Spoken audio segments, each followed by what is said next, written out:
So today, we're going to head on a route that is one of the oldest in Train Sim World, I believe. It definitely dates from the first Train Sim World. And it's one of the packs brought over in the, what do they call it? The Preserved Collection. Where they converted all of the Train Sim World 1 DLC and routes over to Train Sim World 2, which is very nice of them. Very good. I don't need a tutorial on how to drive locomotives. Some people in chat may disagree, but shush. Anyway, there's a rather nice Battersea Power Station. And what we're going to do now is we're going to do probably about 2 journeys, because this one, I like this route a lot because it's very scenic.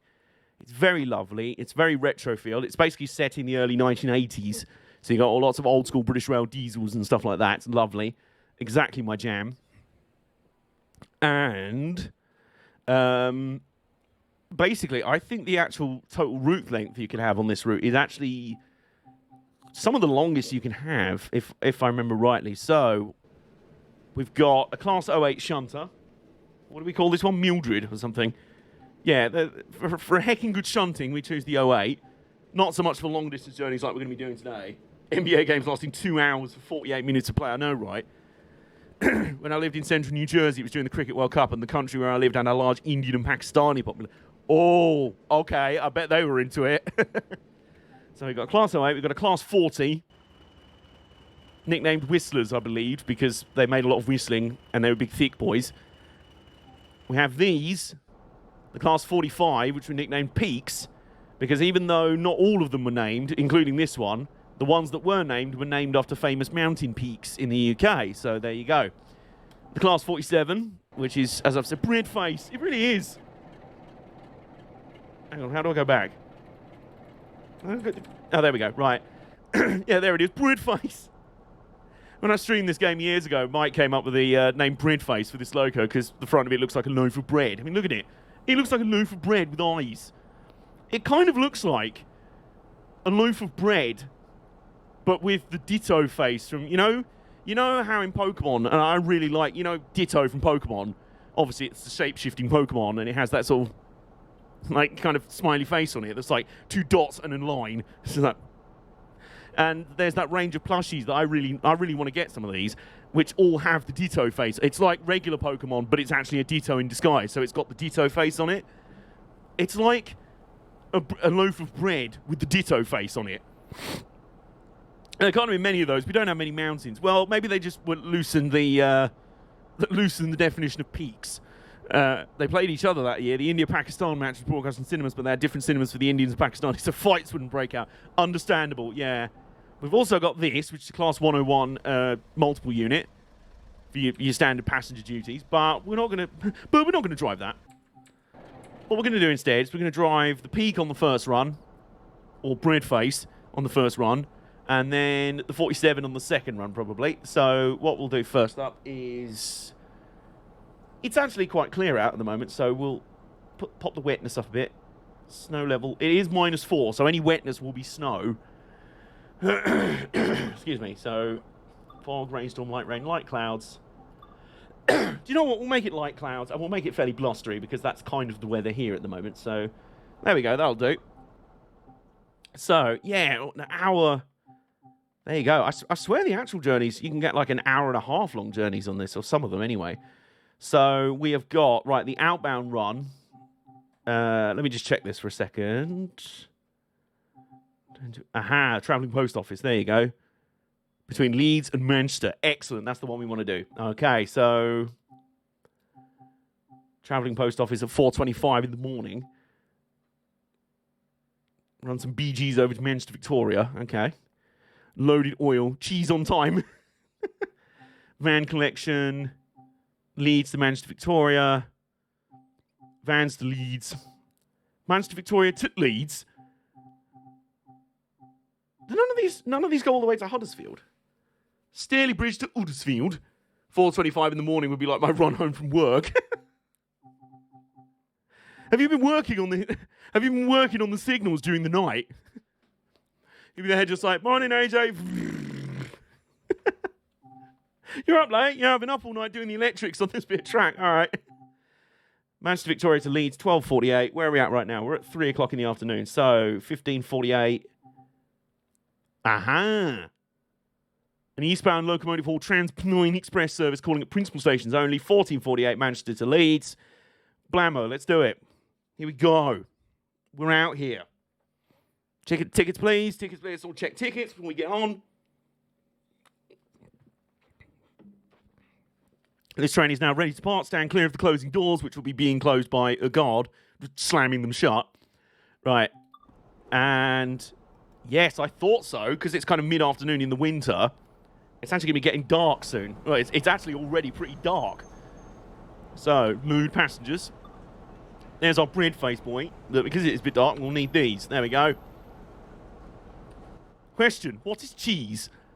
Kelly, I thought we'd have had this discussion by now. Right, anyway, firstly what we're going to do, headlight switch, spare switch, cab light, nose light, new, engine room light. Where's the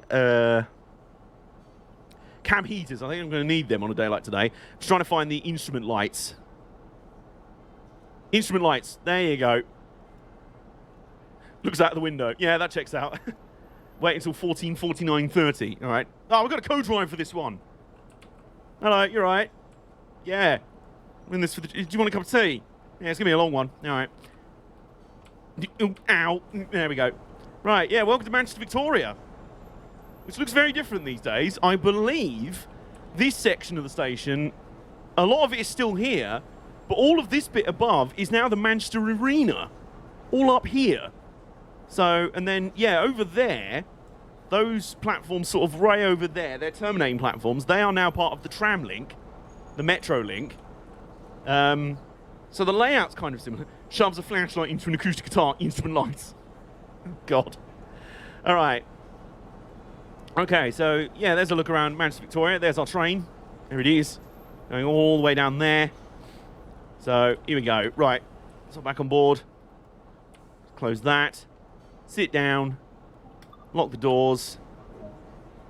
There you go. Stop at location, Huddersfield, 22 miles away. All right.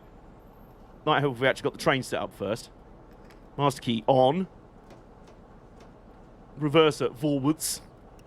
Driver's brake. Release the brake. Wipers, we don't need those. Oh, that's a good sort of old-fashioned horn. Horn check. Yep, that's good. So, should we do this?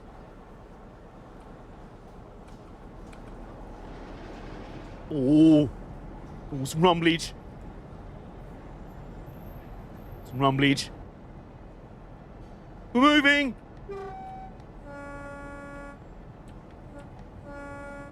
Alright, here we go. Give it a bit more beans, shall we? Oh, some loud grumbling. Some loud grumbling is happening. Can't remember the horsepower output of a peak. It's a lot. I think we're talking north of 2,000 horsepower. Because the 37 is 1,750. And as a 37, because the kind of rough way of categorizing locomotives under the old British rail system of numbering was... let's take the throttle off. Oh, would you look at that? The low winter sun shining across the... Oh, yeah. That's a lovely view. Oh, Latifi's being wholesome about George. Oh, things you love to see. Yeah, wrong green signals. Okay, good. Oh, shoot. What was I about to say? Yeah. So, under the old British Rail, the main categorization of diesels or locomotives was... like, if they were in the 10s or 20s, so like a Type 1 would be class 10 to 19. If that was the plan, then 20 to 29 would be Type 2s, and then Type 3s would be 30 to 39. Type 4s would be... Wow, we've got to be a wheel spin. We've got to be a wheel spin there. Oh, look at that. Big spaghetti of track. The big spaghetti of track winding out of Manchester Victoria Station. So a class 37 would be a Type 3. which I believe would equate to around 1,500 to 2,000 horsepower. I think Type 4 will be 2,000 to 2,500, I want to say. 2,500 horsepower on the peak. There you go. So yeah, that'll be why it's a Type 4. I know it because it's a big, like, express long-distance loco, so it had to be packing a decent amount of power.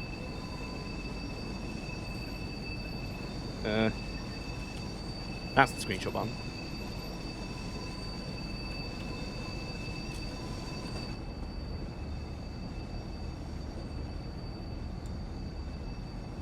That's 37,000 actual horses. Oh, we can actually accelerate by now, so should we do that? I think we should. Let's give it the beans! That's very loud!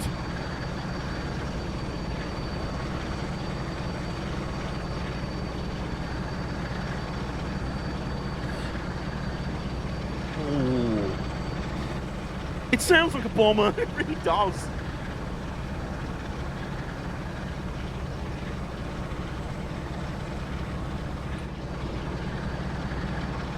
Look at that. Sun gleaming off the sides. Well, it was, briefly.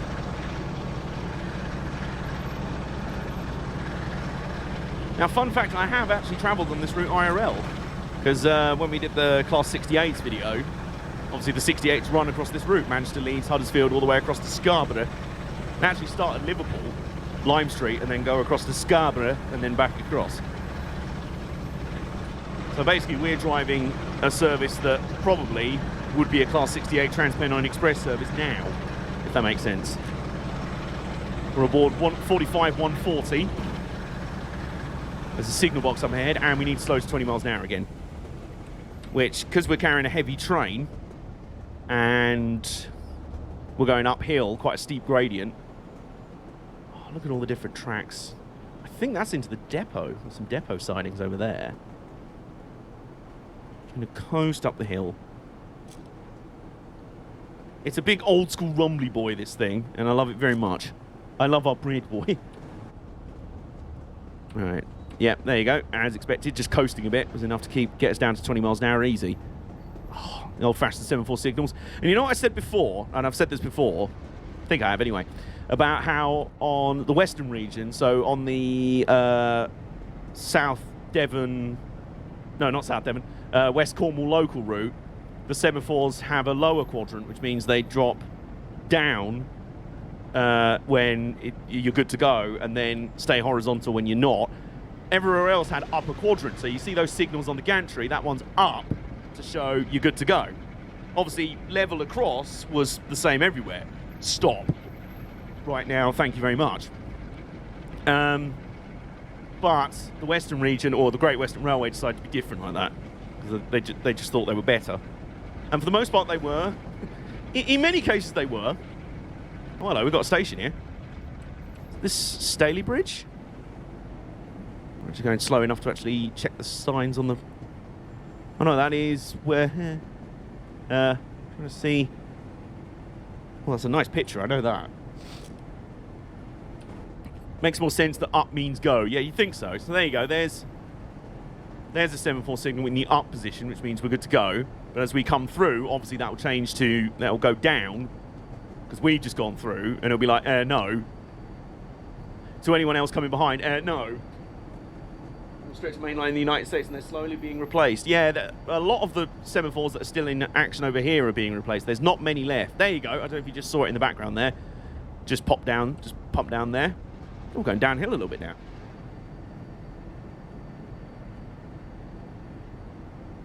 There's a little light in the engine room by the look of it. Of our loco. That's nice.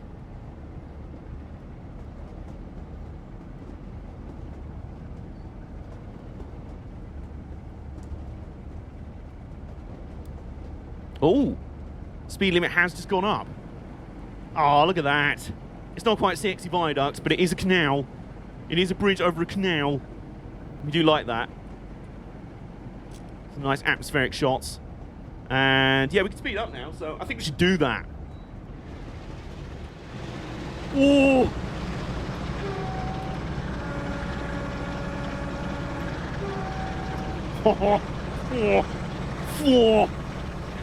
Good Lord. I mean, it is very loud. How loud is it at the back? Hang on. Not quite. Oh, look at this.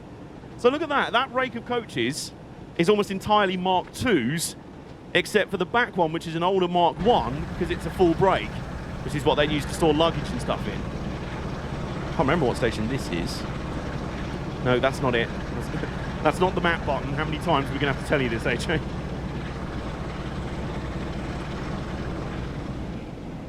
Oh. Oh. Stirs in my loins. Lovely, lovely, lovely. Very nice. Things you indeed like to see and hear.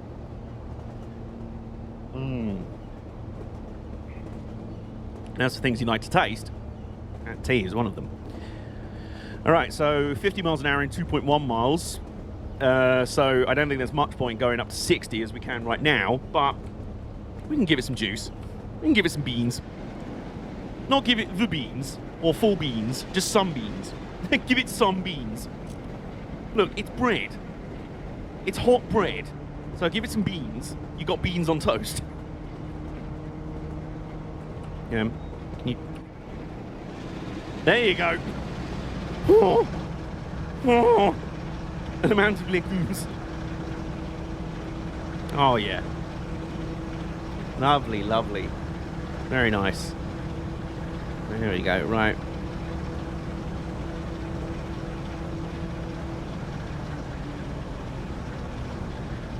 Yep, also forward.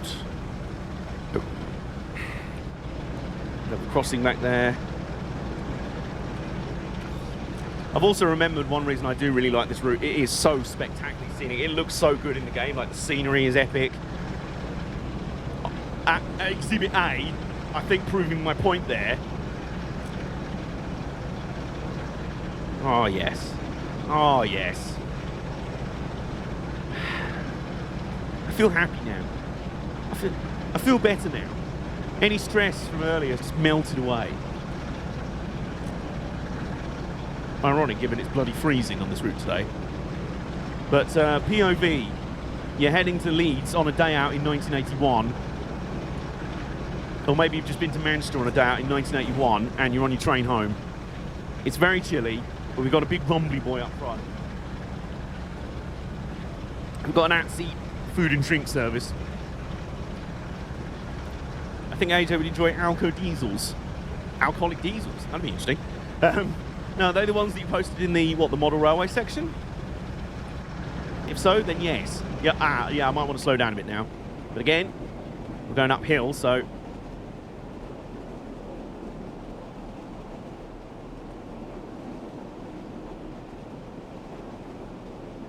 I was really hoping to get an angle with just no shadow on the, like, absolutely no shadow glinting on it.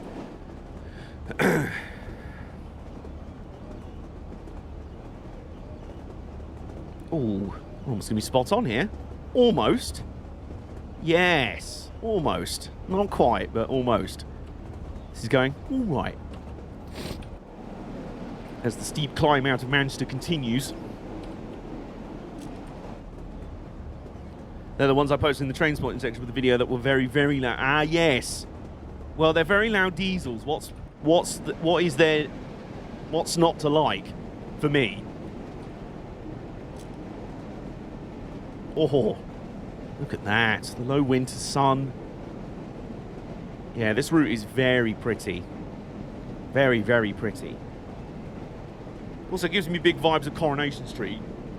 Probably understandably, given that isn't Coronation Street actually set in Manchester or around the Manchester area. So it's got that sort of old-fashioned kind of working class Mancunian vibe to it. You know, kind of like Coronation Street, I guess. Oh.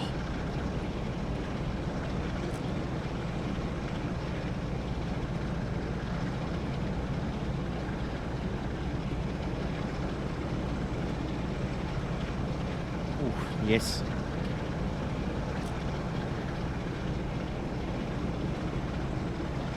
Our bread boy is doing very well here. Very well. Got a long way to go. We've got 27 minutes and 17 miles till our next scheduled stop. but speed limit's going up to 75 in a minute. So, volume warning. We might need it. Back off the throttle a bit. There's another semaphore. Hopefully we'll be able to see it as it goes through. It'd be hard to spot, but just see it there. There you go. Scenery up north has a nice calm to it. Yeah, it definitely does. Definitely does. I think most places are calm in comparison to London these days.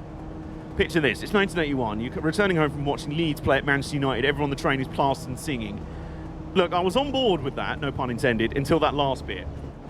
We're here for a relaxing time. I'm not here for a trainload of football fans.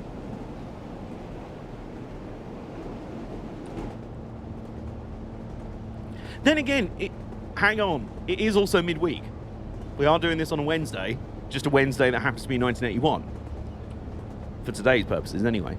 So maybe they'd be travelling across. Were there midweek games in the 80s? Was that even a thing? Apparently all football ever happened at Saturdays at 3 p.m. back in year. And then Sky Sports came along, and then bloody football every day, every night. Look at the football, it's going to move. No, that's from the Mitchell & Webb. To be fair, that's from the Mitchell & Webb. Oh my God. Yeah, the speed limit suddenly goes up to 75, but we've also now got a speed restriction of 15 coming in all of a sudden. So let's put some brakes on, shall we?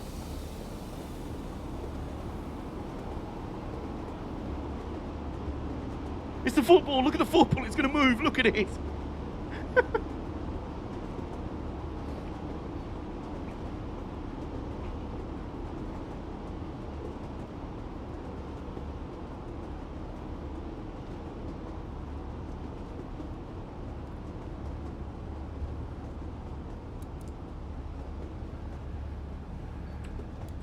Right, what we're going to do is release the brake. And then maintain at 15 miles an hour or so. This is going worryingly smoothly so far.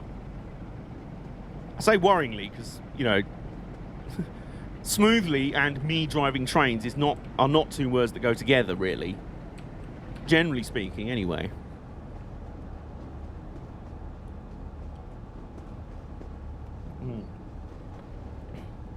Our women's team just signed a married couple that are quite lovely and good players but come with annoying stands. Is that not always the way? Who are these people, by the way? Are they, I seem to remember there were 2 players on the US national team that got married last year, I want to say. Which is very wholesome. One thing I always love about women's football is how outwardly gay so much of it is. Given that in the men's game, you've barely got any, like, you can count the amount of openly gay active players in world men's football on one hand without the thumb and 3 other fingers. I genuinely think it's just one. There was an Australian lad that came out a few months back, which is great for him. But given all of that, I just love how women's football is just so, like, massively gay right from the start. Like, there's just no pretense about it. Like Arsenal, I swear the Arsenal ladies team last year had about 3 couples in the first 11, which was lovely. Ali Krieger and Ashley Harris, that's the one. I remember hearing about that. Aha, this is Staley Bridge. We're trundling through a very slow speed, so. Honk.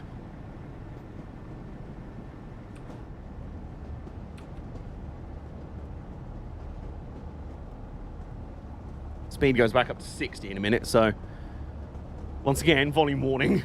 You might need it. I think there's an out gay player in the lower divisions of American soccer. That's good. I think in top level, it's especially in top level men's football, it's a massive issue. Like, there's none in the Premier League, and I honestly don't think you're going to see many for a while if being black is still enough to get you abused and have stuff thrown at you in the Premier League, let alone being, gasp, gay. The line from here to Stockport had an actual service. I know, right? Radical thought. Oh, there's a thing coming up, so we're just going to turn the cab light on for this bit. There's a thing coming up. It's a tunnel, AJ. That's what I meant to say. The brake's fully off? Yes. There you go. All right, into the tunnel we must go. I can't actually see. I can't see a thing. I can see so little that I've actually immediately lost the position where the cab light switch was. There's the window. One of those things where there's no light. Yeah. Well, I see some red lights up ahead. They're presumably for the other side. Oh, we can accelerate in here as well. Oh, are you really saying we should accelerate in a tunnel? Considering the abuse they would get. I know, yeah. It just sucks. That's one, like, blessing, in a way, for women's football having such a lower profile than the men. It's crappy in so many ways, obviously, but one of the good things is that the lower exposure means less shitty fans. Means people have been able to come out as gay and live their best life and be openly gay, which is great. You know, so, aha! Like every tunnel, there's light at the end of it. Eventually. Right. A definite noise warning here. We're about to go back up to 60 miles an hour. Are you ready? Tally-ho.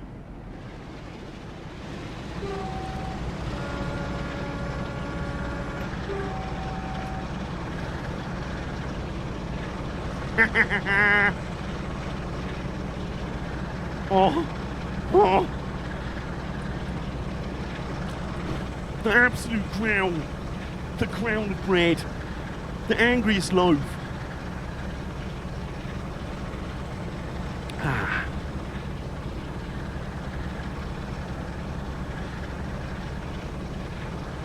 It's the bread bomber.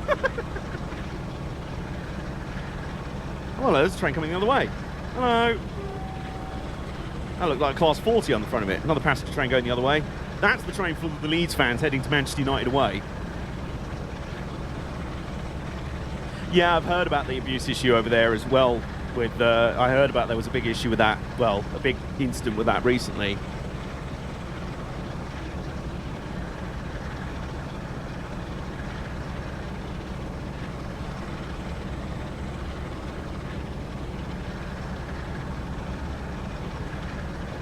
Yeah, yeah.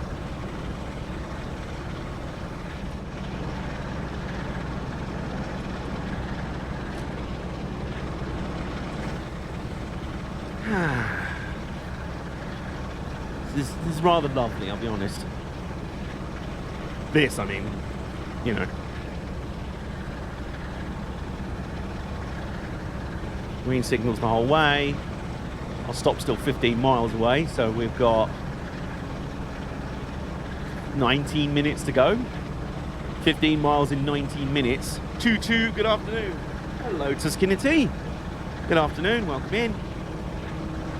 Hope you're having a lovely Wednesday. Welcome in, take a seat. There is a at-seat service of food trolleys and stuff. Food trolley and another tunnel. Oh, God. Aha, but like any tunnel, there's light at the end of it. Could have gone better. Oh, how so?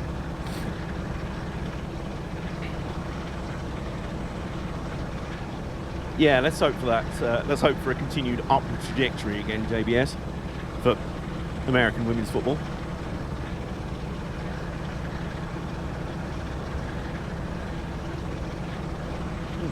Little station here, very small. Hiya! Whee! Oh yeah, look at that. Oh, I wonder, based on the width of the other side of the platform and a car park there, I wonder if this was double track at one point. Well, it had double platforms back there, so it split. There isn't a light at the end of the tunnel at Moorgate, no. The tunnel itself just ends. Alright, so we're up to 60 miles an hour. I have a decent computer that can barely run Halo Infinite above 31 frames on the lowest settings. Oh dear. Oh God. All drivers are up to date and yet it doesn't run properly. Oh. I hate situations like that. I had a situation like that with WRC 9. My computer should have run it absolutely effortlessly, and yet, I mean, it wasn't, in the end, it wasn't an issue with, it can't be an issue with the graphics. Even on low settings, it still did it. It just had this horrible frame rate bug where every 10 seconds or so, or sometimes even more, it would just go and stutter. Like, it would lag so hard that you'd sort of go 5 right into, and you'd fall off. And I'm just like, this is undrivable. You can't do this. And then, annoyingly, I spent so long fixing it, or trying to fix it, then not being able to fix it, then not being able to get a refund. WRC9 has an engine that can't deal with the content of WRC9. Yeah. It's one reason I'm a little bit wary of picking up WRC10. Did it on Xbox as well. I heard about that. Which sucks, because I want to play it on PC. It looks amazing on PC when it works, but yet for me it didn't. And playing it on PS4 after that just kind of felt like playing the watered-down version. Halo Infinite's Ultra requirements are Ryzen 9 i9 and an RTX 3080. Holy wow. And given that any graphic card right now costs approximately £3 million and a liver and your own soul, that's not an investment people want to be making right now. Look at that with the church steeple in the background. That's lovely. Like Forza Horizon 5 runs on Ultra on a Ryzen 7 and a 3070, and that's my setup. Is that what, the 3070 now? I'm still running a 1080, a 1070 over here. That's fine for most of the things I want it to do. It's mostly Trains World and, you know, some racing games. There you go. Maybe some more sports ball games soon, because I want to really, I've been feeling more sports ball. Especially seeing Stephen Boyley, former Jimmy Broadbent co-driver Boyley. Oh, it's another train. Oh, that looked like a 37. 37 or a 40 maybe, on a loaded oil train. Look at that. Very nice. So the darkness is creeping in. We're about 3:15. Which is realistic, because outside at the moment it's 3:30. And yeah, it's getting dark. So I get confused with all the new ones. Yeah, right. You can easily get a 3090 for only your firstborn son. So you remember that last plague? Was it the plagues at the Moses story, when it was like the X on the door of everyone's firstborn dies or something? It's like that. It's like, if you want a 3090, put an X on your door and your firstborn will be sacrificed to the gods. What can I get for a plague of locusts? Oh, you can only get a 1080 Ti for that, mate. What were the plagues? I remember locusts. Now, hang on a minute. Hang on. The X was to be spared. Oh, right. Okay. Right, okay. Wait, am I tripping here? Were the locusts an actual plague? Because I'm now thinking of a film, I want to say it was by Asylum, because of course it was, called Locusts, the Eighth Plague.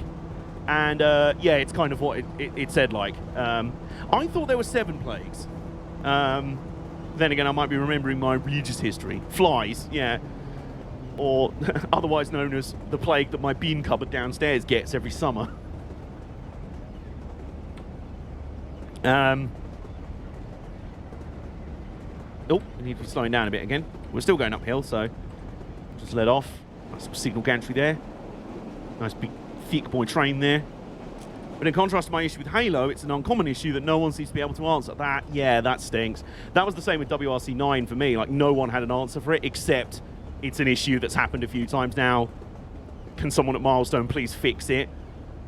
And it's really annoying, because, like I say, I kind of don't really get my PS4 out for much anymore. Playing it on PS4 30 FPS was kind of a bit jarring when I'd already seen how good it looked 60 FPS for like 1440p on my PC, except it wouldn't run at those frames whatsoever. Water to blood, frogs, gnats, flies. So hang on, right. Water to blood, frogs, gnats, flies, livestock dead, boils, thunderstorms, hail and fire, locusts, darkness, death of the... So there was 11. Bloody... Wait a minute, is that where 7-Eleven came from? Many people thought there were 7 plagues. There were actually 11. Ergo, 7-Eleven. Oh, 10.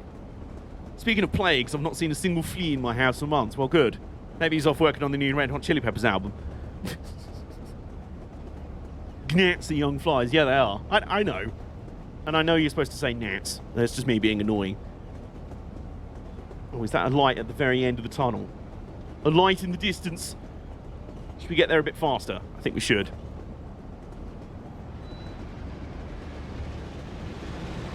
Oh. Also funny, Bert started enjoying baths. What sort of weirdness is going on around here?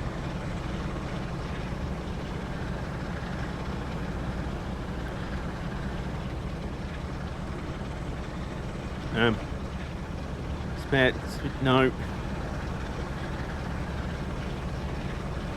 Should have been thunderstorms of hail and fire. That's the one that confused them. Right, okay.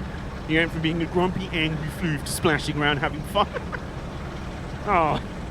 He's enjoying baths in his old age. It's like, yeah, I like, it's quite nice actually. It's like me.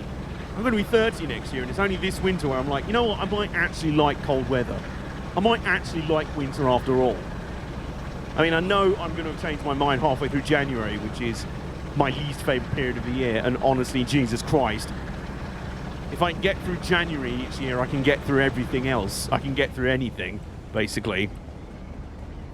But, yeah, around Christmas time, I always rather like Christmas time, but, like, I'm actively enjoying the, like, long nights and things like that, which never normally happens. We are slowly getting closer. I know this tunnel, it's a very epic tunnel. I know it has a name. In his old age? Oh, why did I think Bert was older? I don't know why I had this idea. It's nice to get cozy in the winter. Summer is too sweaty for me. See, I was always a summer child, literally. I always loved summer, like, I always do. Like, sunshine is like nectar for my soul. And then as soon as it got dark and gloomy and wet again, I'm just like, Remember, he was born the day Burt Reynolds passed away. I don't remember these things.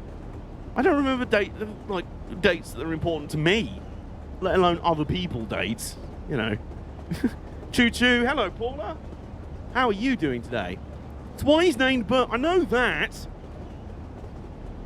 I don't remember when Burt Reynolds actually died.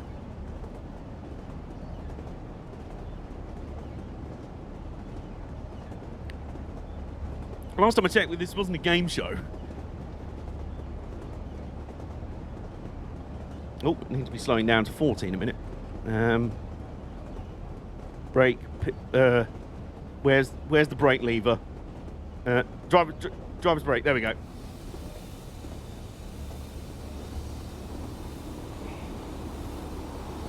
It's a train show. Yes. Whoa. Yo, that's a tight bend. But luckily we're oh, look at that for a scenic view. Oh, look at that. So I'm going to let the brakes off again now and actually put some power down. Ooh. You remember I said there's some lovely scenery on this route? Yeah, there's some lovely scenery on this route. Look at that. That is beautiful. That is beautiful. Very nice. So we've got 6.9 miles to go till our stop at Huddersfield, which is ni.ce, which is ni.ce.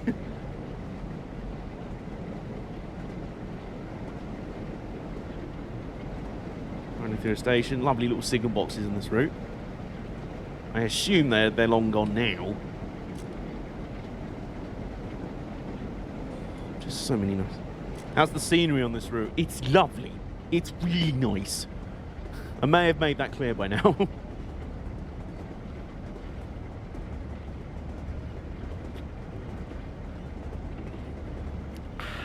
Okie doke.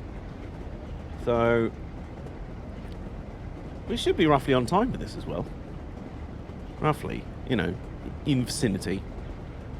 Oh, and what's that? We can get back up to 65 miles an hour now, you say? Well, that's useful. Loud, but useful. Wonk. This pleases the flying bread. The flying loaf of bread. Where is my... There we go. That's actually rather helpful. I'll keep this on for a little bit. Okay, and... Oh, we're actually going downhill now. Which means, yeah, we need to pop the brakes on just a tiny bit. The loudest loaf. Really is. Oh, look at the cab light. There you go, look at that. Release the brake. Oh, more lovely scenery out across the valley. Across the hills and the valleys.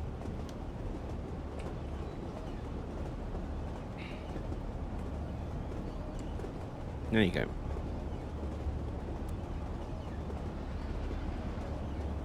5.3 miles, and we've got 6 minutes exactly.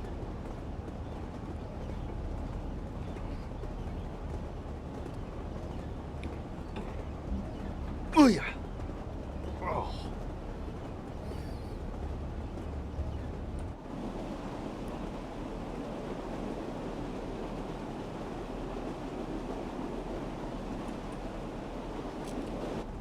Nope.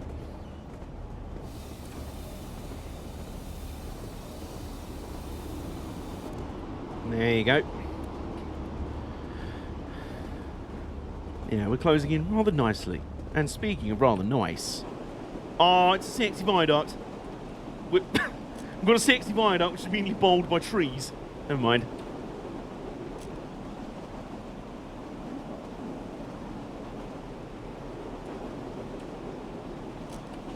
I like the fact as well, the other day, my friend Chris was watching one of these VODs of this, and he was like, "What? Why are they all viaducts?" I'm like, I know they're not all viaducts. It just became like a running thing. Look. No. Once again, bowled by a tree. Oh, that's nice lighting as well. Look at that. The low sunlight glinting off the side of our loaf of bread. Our flying loaf of bread. 3.8 miles go to Uddersfield. To Uddersfield.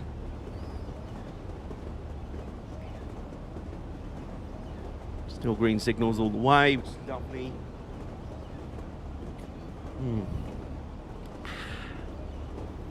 There we go.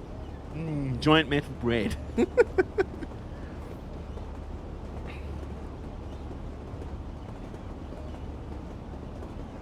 Oh. Start slowing down in a little bit. Not right now, but a little bit. 2.5 miles, you know.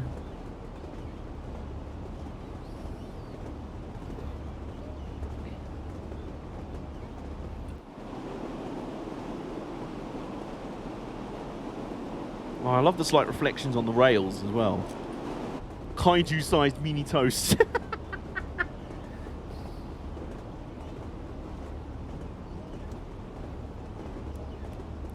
Oh, we got a local train up here, look. Hello!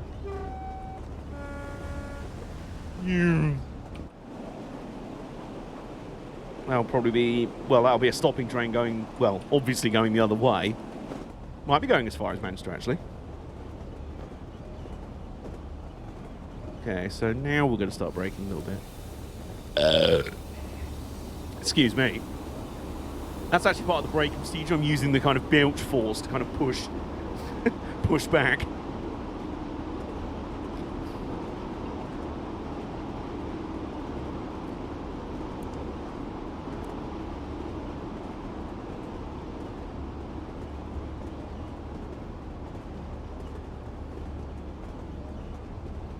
Oh, it's another sexy viaduct, another sexy bridge.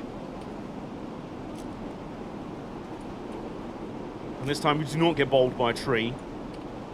Oh, would you look at that? Looking out across the town. Have I said before how pretty this route is? Because this route is very pretty. I don't know if I've mentioned that. I may have mentioned it once or twice.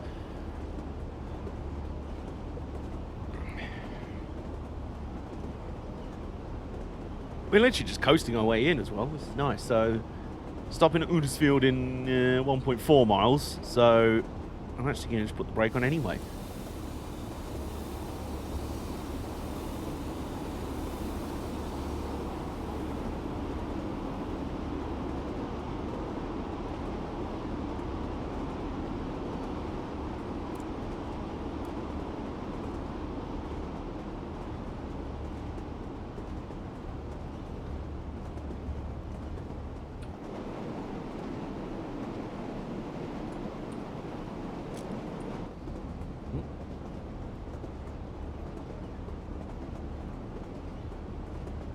that's this is about Christmas shopping.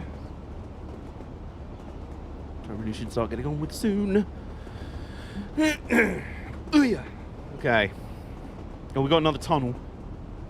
I'm gonna turn this on.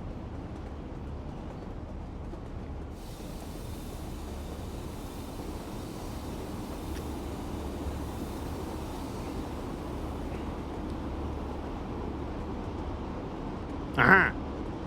Unlike the last tunnel, there is light at the end of this one very quickly. Ah, but then there's another one. There's another tunnel. Double tunnelage.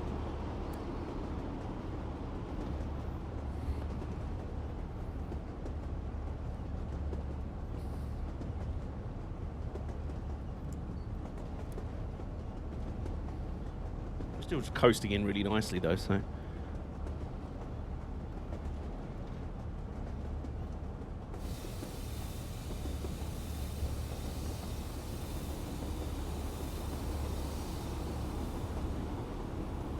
Well, there's a green signal there. So we can't see where we're going, but apparently it is the right way. We are still going the right way, at least. Alright. I'm going to quickly put some power on. It's going to want to slow to a stop, but we don't want that. We just want to trundle at 15 miles an hour. There you go.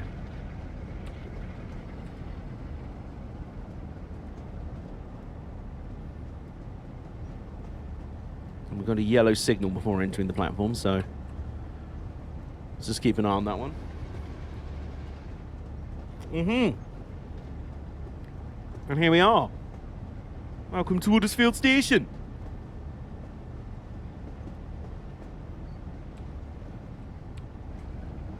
And we're almost bang on time.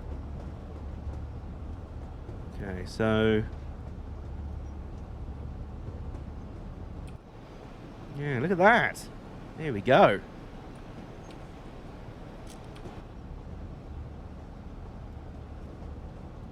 Oh, we might just coast to a stop here. This might be perfect.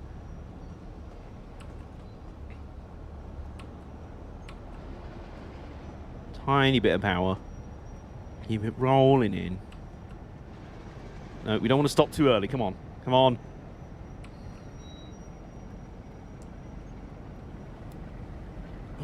Come on. Nearly there. There we go. There you go. Right. And then we...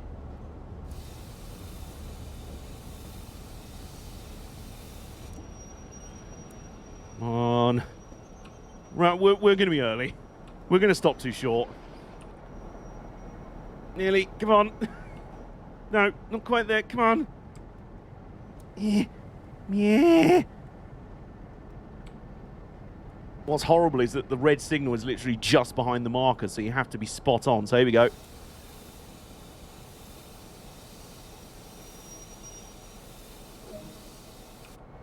We were 4 yards away from the red signal. Oh, all right. Well, welcome to Huddersfield. Just going to get out the train and stretch my legs briefly. Here we go. Oh, there's another bread boy over there, 45101. I wonder if Dre's driving it. That's a big old oil train as well over there. And here's Leeds Station. Some bay platforms there. Red signals up there. And there's our bread boy. And we ain't hanging around here too long because we've already got to go and lock the doors. So let's do that, shall we? Excuse me. Let's sit down here. And then... There you go, you see. So, what we've now got to be careful of... Yes, we've got the green signal, okay. Before we immediately give it the beans and go, and go straight through a red signal, we have to make sure this one that we stopped 4 yards short of actually goes to green, which it has. So, here we go.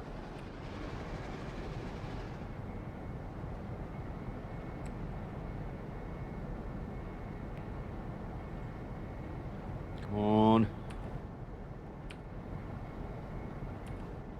If I release the brake fully. Here we go. Now we're moving. There we go.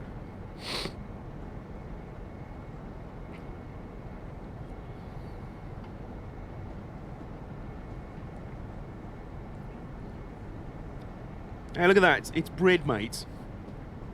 Bread face, mates. Look at that. Oh, and there's a 47 over in the yard as well, just parked up with some vans, just sort of vibing. I think there's even an 08 somewhere over there. Various diesel friends over there, which is lovely. Oops. We're now speeding, which is not so lovely. You don't want that.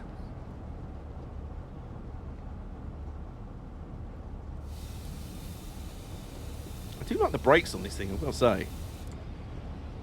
Definitely very effective at, you know, doing their job of stopping a train, which is kind of what they're designed to do.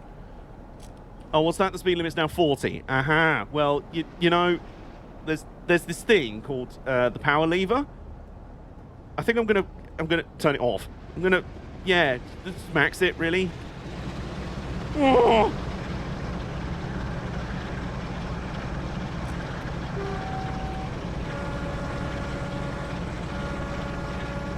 Oh. That Francis lad from TikTok is in Huddersfield Station right now. He'd be very happy.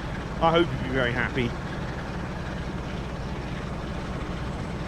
Man who officially quit his day job to become a professional full-time train spotter. Things we absolutely love to see.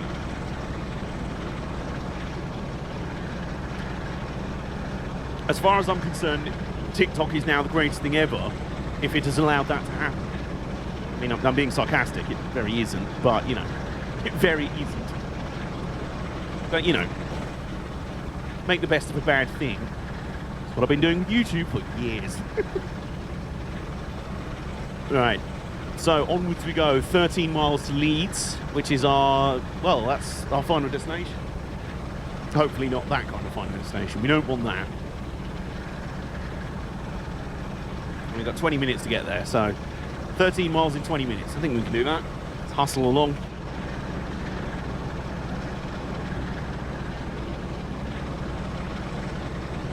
Look at that. I just love everything about it. This route is just so lovely. Like, every time I drive on this route, every time I play this route, like, it brings back more... I just find more reasons to enjoy it, you know?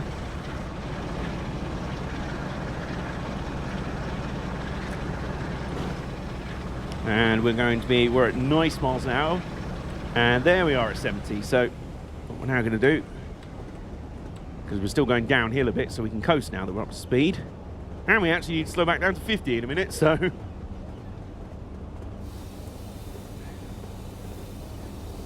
still got green signals all the way, which is lovely.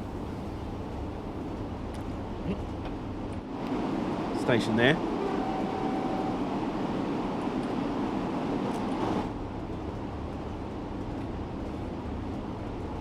I swear the size of my screenshot folder in my Trains in World 2 folder is just ridiculous at this point. Leeds, let's go! Yes, let's go! Let's go, Leeds! Is the stream still looking alright, by the way? I assume so. No one has mentioned anything about the stream looking catastrophic or in potato quality, or like someone's trying to do a PowerPoint presentation and they've broken their keyboard, or the little pointer thingy and the little button that actually moves the slides along isn't working. That was the OG frame rate issue. Never mind PC gaming, your frame rate was how many slides per minute in your PowerPoint presentation.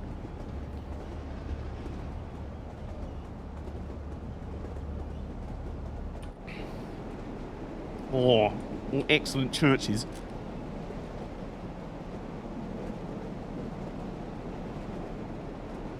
This is also giving me really big kind of flashbacks and nice vibes to the East Lancashire Railway, which, fun fact, is still actually to this day, my favourite episode of Another Station on the Isle I've ever made. Just like everything seemed to come together really nicely for that one, like the scripts, the editing, the effects, the actual shots. The journey itself was amazing. The railway itself was amazing. What a lovely place. And that was in the bitterly cold winter as well. That was in February. Can you believe it was early February 2020? It feels like decades ago. It was from that brief 2.5 month period in early 2020 when things were actually, you know, normal. Things that have never been, something which has not been that way since. Normality, I mean, what's that? Tonight, AJ has a cup of tea, I have a moment with a button, and we're heading to Leeds. What was your moment with a button?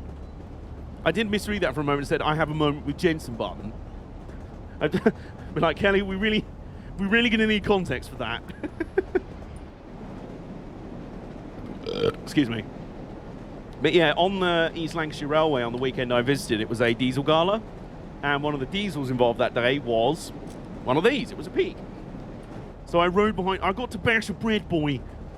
I got to ride behind a bread boy. It was very good. It's cool even on heritage lines, because like on heritage line, I mean, look at that for an epic 4-track main line. It's cool because on heritage lines, it's like, you are well aware that, I mean, it's lovely that they exist, they're great and everything, and it's lovely that the locos have a place to live and roam freely and live on, you know. These are all fabulous things. I'm free in the London area 16th to 17th January and 28th of January. Ooh, I have to keep that in mind. So, yeah, what was I saying? Yeah, it's lovely that heritage rails exist, obviously, of course, and everything, and all these preserved engines are there. But you are well aware as well that these, like, this is a 2,500 horsepower locomotive, and yet heritage lines are restricted to a top speed of 25 miles an hour. Now, whether the drivers on these heritage lines ever actually do 25 miles an hour all the time, or maybe, you know, sliding, you know, maybe just, maybe a little bit, maybe their speedometer gets a little bit broken, it just sort of doesn't work.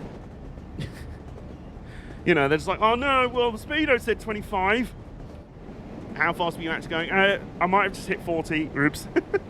But there's some heritage lines that are basically like mainline standard anyway, so like the Great Central Railway is literally a double track main line.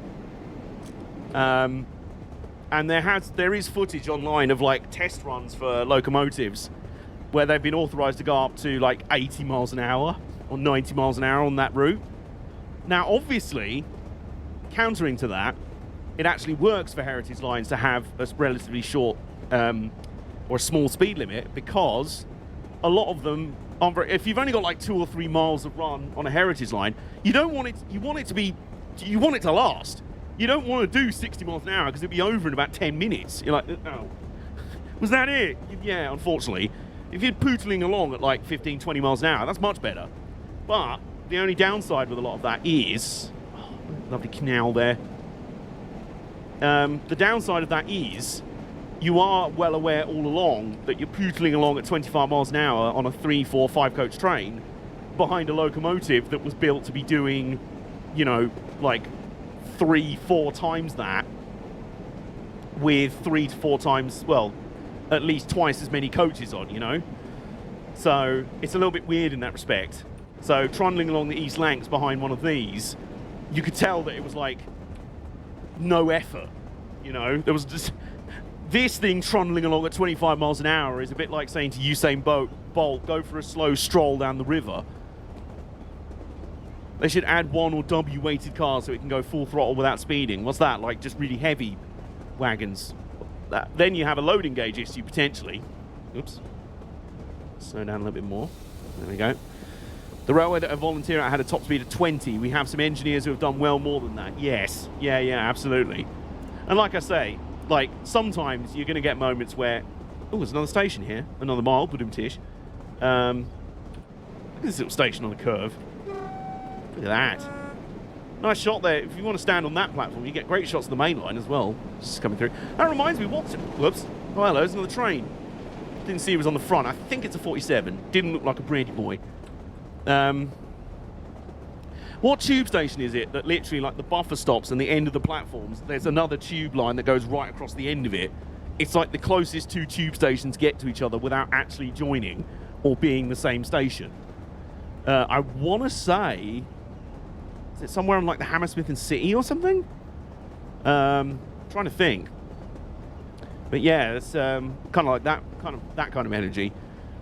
But yeah, trundling behind one of these on the East Lancashire Railway was, oh, look at that. Big power plant cooling tower in the background. That is very old school, the North. To North. Look at that. That's like, welcome to the North. This could be a postcard design. Welcome to, greetings from the North. So, but yeah, it's always lovely. I mean, they had a great roster running that weekend. They had a Class 50, my favorite loco of all time. They had 015 Valiant, I think it was, which actually ran the ale special that ran of an evening, the days of the gala. That's the ale specials or things like that. The evening trains are the ones where the speed limit the speedometer definitely likes to play up a bit. It's kind of like Norfolk and Western 611 at Strasbourg. It's a 4-mile-long branch line with a top speed of 20 and vintage wooden coaches with a streamlined steam loco capable of 100 and would take long trains up steep grades at 4. Yeah, exactly. So, like, it's lovely that that loco has a place to play, if you will, to roam free and live. But you also know that what it's doing is, like, no work for it. Compared to what it was built for, it's nothing. It's a pittance, you know? But, that's just the funny thing you get. That's why rail tours are nice. You actually get heritage traction back on the main line, able to go at full speed, you know?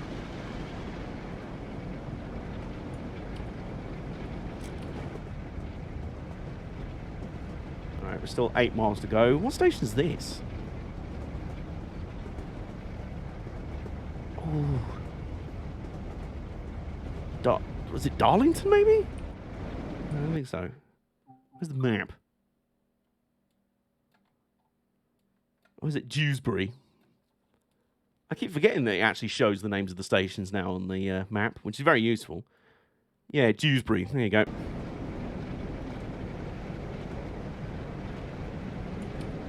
Real station buildings over there. Look at that.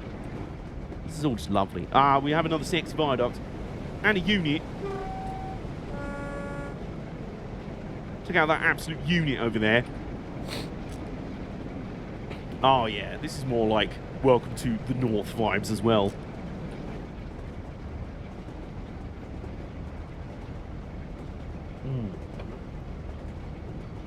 Oh yeah, what's that? We can do 60 miles an hour again now. Alright, let's go.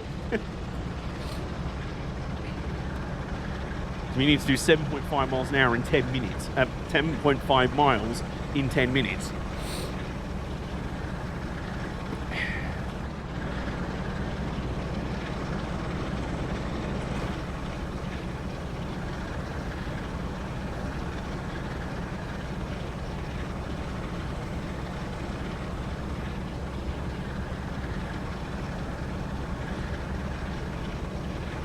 It's going to be close, I think, in terms of time.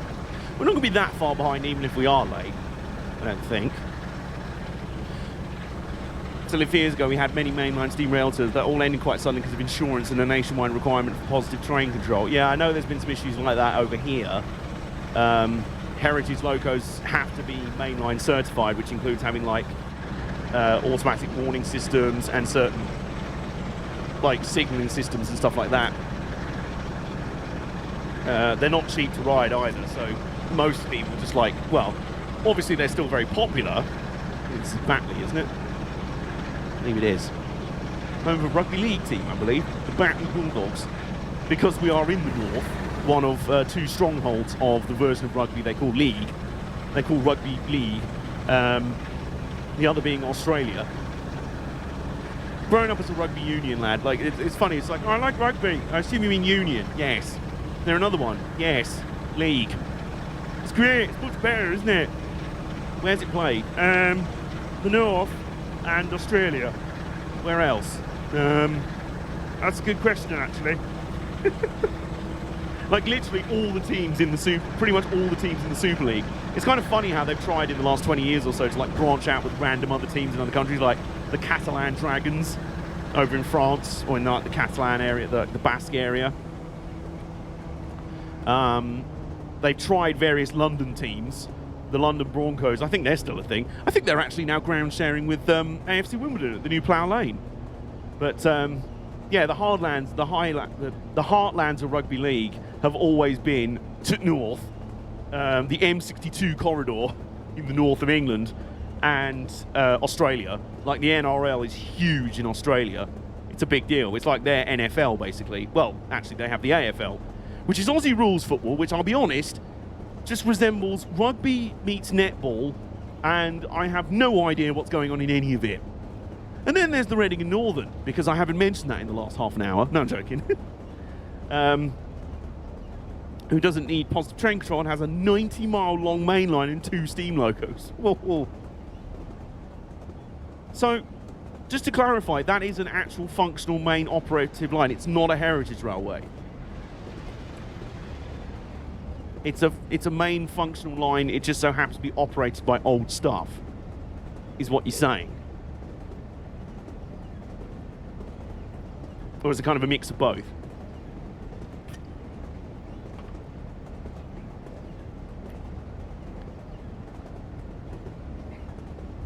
Yep.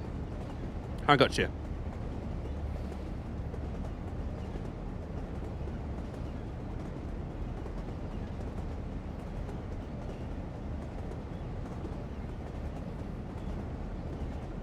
It's actually working out just fine in terms of speed. We're right on 50 miles an hour, and in a moment, well, under a mile, we'll need to be doing 50 miles an hour anyway, so that's just fine by me.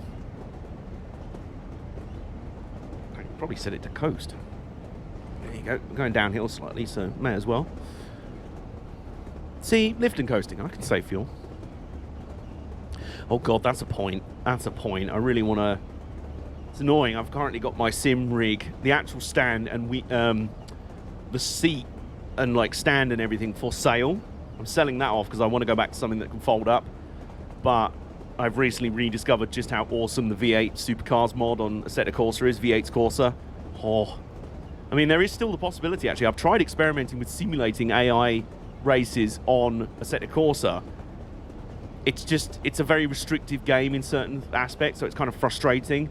And there's random little bugs that can kind of kill it. For example, if you finish qualifying... Oh, this might be badly, actually. Lovely, lovely.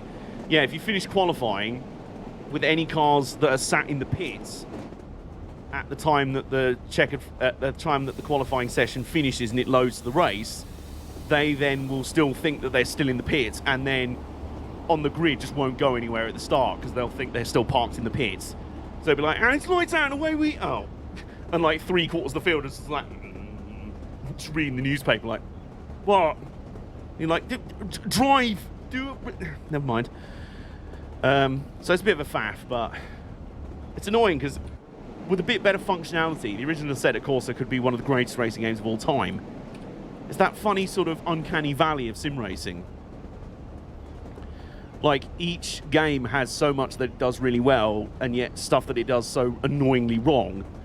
I mean, in Project Cars 2's case, it was kneecapped so badly that it was broken and just unenjoyable in the end.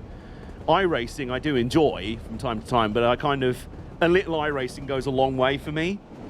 Assetto Corsa is incredible, and the modding community has made that even more so, but it also suffers from a lack of functionality in the base game. Like, you can't have timed races, or you can't have races over a certain length. You can only have standing starts, not rolling starts. So it's a little difficult to simulate certain things in it. Oh, there's another unit. Say hello to the unit. There it is. Oh, a little 2-car unit. A dinky little unit there. A donkey little unit. Oh, and another sexy viaduct. Bombed by trees. Aussie rules football, rugby plus netball played on a cricket pitch. Yes, because Australia. It's honestly fun to watch. I prefer it over the American version. Oh, really? That's interesting, because I rather like American football, funnily enough. I've said this before, that the thing with American football, what finally got me to understand it and made it click for me, I had an American friend in sixth form. I've just wondered something. Why doesn't York have a vintage railway line? Probably because the lines around York are very busy. I mean, it kind of has a massive vintage railway museum, which I guess counts for that, because it actually has like running lines and like sidings and a yard there. But I don't know, it just so happened, I don't suppose any of the major lines in and around York have been closed. To have then ended up being reopened, reopened as a heritage line, basically. So, American football is a burst of action followed by ads. Well, yeah, I mean, that's most American sport, really. So, unlike NASCAR for a while, and then it tried to be like that, tried to be like every other stick and ball sport when it isn't even a stick and ball sport, and then it just became the worst thing ever. So at least there's still IMSA. We've got that. We've got, at least there's IMSA in IndyCar. We're clinging to that. Yeah, what was I saying? Yeah, so I had a friend of mine from Chicago in sixth form. Really cool guy. He was lovely. And we got talking about American sport. And I said about American football, I could never get into it. And he explained the best way to treat it is like a turn-based strategy game. Not like a sort of live combat game like soccer, well, football, rugby, or anything else where it's just live in play and everything, but turn-based. So each team has a set number of turns before you pass over to the other team. Obviously, in American football, you work hard to earn yourself another set of turns, basically, which are downs. And the other team are on defense, basically. So it's like each team rolls dice. The coach on each team rolls dice. Does the defense score higher than the offense? Well, defense wins that play and gets the sack. But as soon as he made it the point that it's more like turn-based action, it's more like a big game of chess, and the coaches are playing a big game of chess by moving their pieces around, except their pieces are the players running the plays. It made a hell of a lot more sense. And I'm like, ever since then, I've been like, I get it now. And I've actually ended up really liking American football down the years. We're just slowing down for a 25. Even the IndyCar has it. Well, yeah, obviously, it's American television. It's television in general. See, YouTube. We want to be the new television. We want to be better than television. Actually, we just want to be television really badly. Can you not tell by the fact we're spamming every millisecond of our videos with unskippable adverts? And our YouTube rewinds now are basically our audition tapes to get on Jimmy Kimmel Live. Or flipping Late Night with, not David Letterman. I can't even remember. It's basically our audition to get on a chat show by throwing in loads of celebrities. What about the actual YouTubers that made YouTube famous? I don't know. Soccer in the States doesn't have that. Does it not? Good. I respect that. Right, we've got a yellow signal here, actually. And we're down to 20 miles an hour. Well, 25 miles an hour. It'll be 20 in a minute. We're going to be a minute or so, a couple of minutes late. Colbert, that's it. Yeah, stuff like that. Late Night with Stephen Bumhole. Stephen Rectum. Right, so there's a yellow signal. I'm just wary if the next one's a yellow as well. So as soon as you start to see yellow signals, be wary that the next one could probably be a red. So that's why I'm a little bit careful. We've also got to slow down anyway, so. There we go. Lovely. Special guest, Dick Tantrum. Oh dear. Captain, I can't keep my mouth shut for 5 minutes without shoving my entire foot in it. Because I'm an insufferable bellend. But he's really talented. I don't care.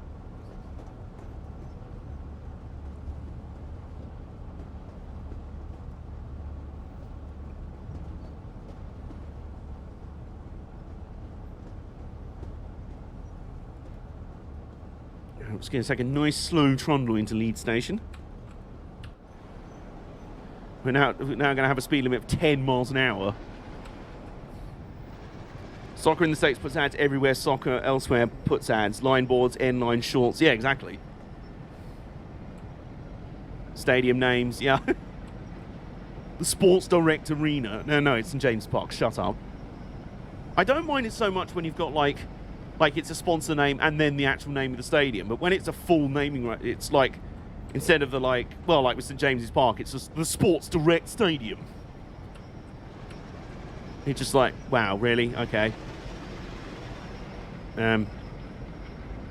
We do have a red signal, but it's beyond where we're stopping anyway. An entire team grumbles in New York Red Bulls, yeah. See also Red Bull Salzburg, Red Bull Leipzig, Red Bull Racing. God, Red Bull are just taking over the world, aren't they? I think I joked a few years ago that in the future, like, there will come a point where there are only 3 companies in the world that will own everything, and they will be Google, Red Bull, and what was the other one? Google, Red Bull, and Sky. So there you go. Google, News Corp, Apple, and Red Bull will own literally everything in the world. Hello, I may have sparked drama in the Trackmania community, boy. How? How? They have a team in Brazil. Oh, God.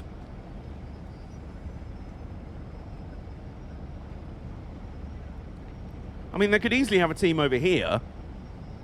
MK Dons are already a franchise anyway, so just make them Red Bull MK. No one's going to care anyway. Well, more like pouring gasoline onto the already burning fire. Well, that doesn't sound like a good idea.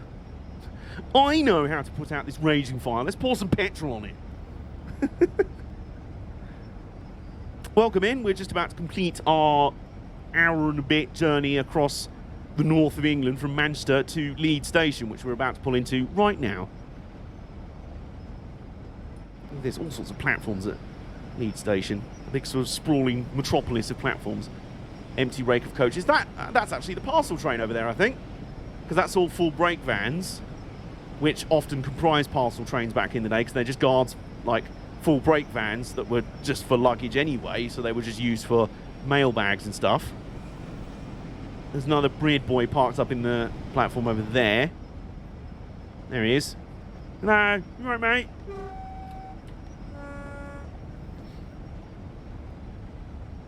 45121.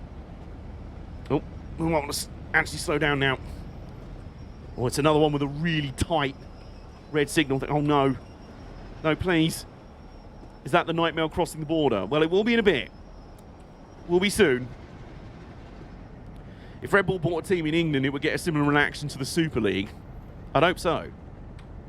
Although it'd be one of those things where for the team that was actually bought for it, they'd just be like, yay! All hail our new energy drink overlords.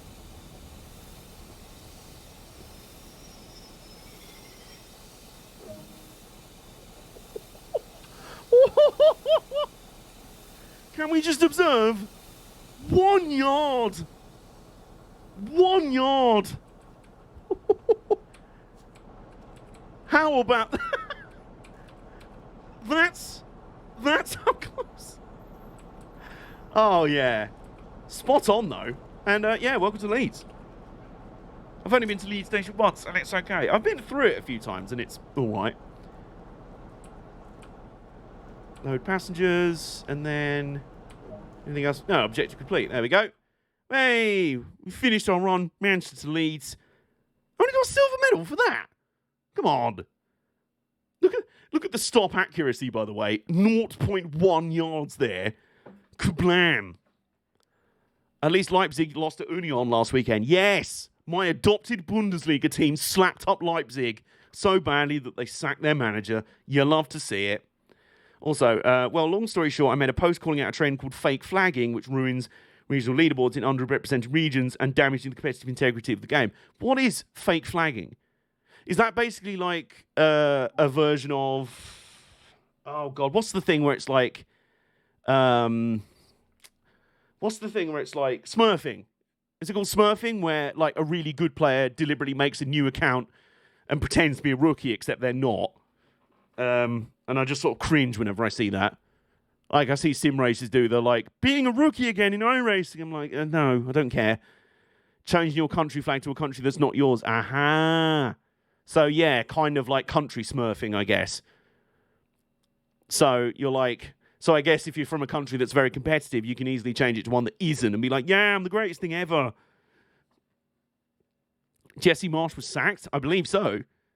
I believe when I saw that Leipzig beat City yesterday, as you said, that they were under a caretaker manager while doing it. And yeah, Union Berlin better than Man City. Yeah. You heard it here first. I see only facts being stated. So, return to free roam.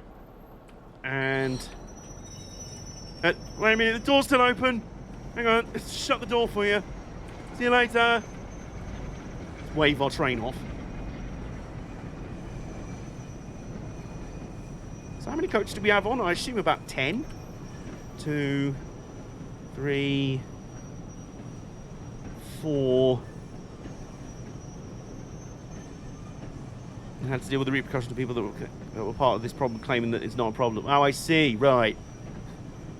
People claim problem is not actually a problem whatsoever. This problem isn't a problem whatsoever, claims people who are taking advantage of said problem.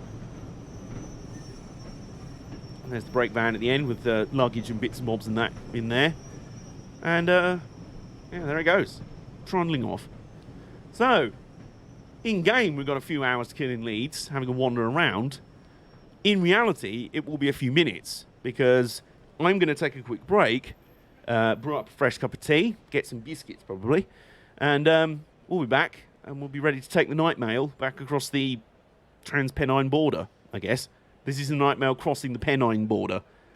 So, yeah, have a drink, have a stretch, and loosen up a bit, and I will see you momentarily.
Welcome back in, everyone. I return with tea and biscuits. More specifically, chocolate digestives. My favorite biscuits in the world. Because they are yummy. So, that's the main menu, yes. What we're now going to do is the journey we've just done in reverse at night. And, yeah, it should be fun. So, this time we're going to run the Class 47. Pretty big, thick boy. I believe this thing has 2,750 horsepower. Hang on. Easy way to check.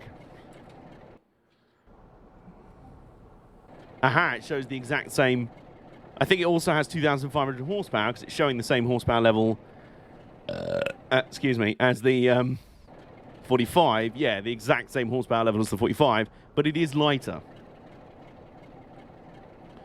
So we will make this a bit snowy, a little bit snowy.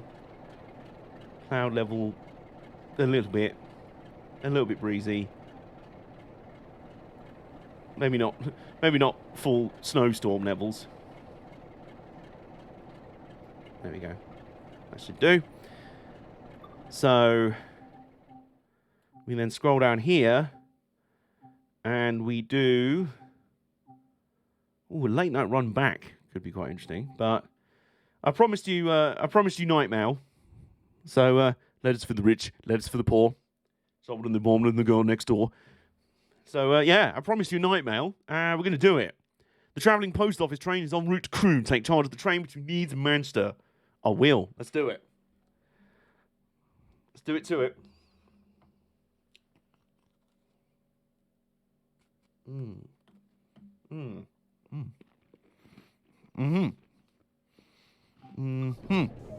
Go.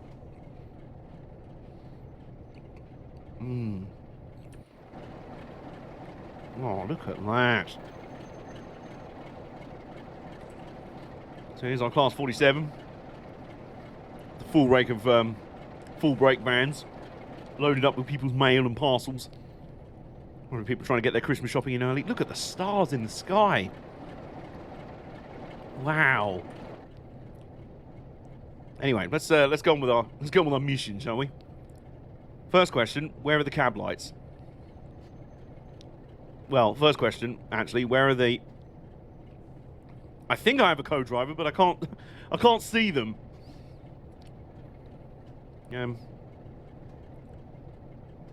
Oh, left cab light. Yes, there we go. We've got a cab light. We handbrake released. We don't need to do with that. You alright, mate? Hang on. Alright, I'll get us going in a minute. Driver's brake. Straight brake. Horn. Good, that works. Wipers, we don't need those. Desk light switch. Marker lights. Tail light. Hang on, let me check those. Compartment lights. Foot warmer. Oh, I definitely want that one. Train light dim switch, I don't even know. Train heat, yes. Oh, is that a hot plate? Yes. Excellent. Could use that. Excellent. Right, okay.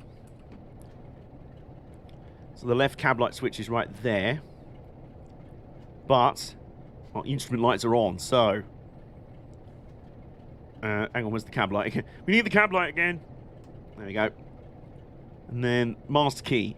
Clonk. Reverser. Forward. Driver's brake. Around like that. And then... Oh! Oh! It wants to balk.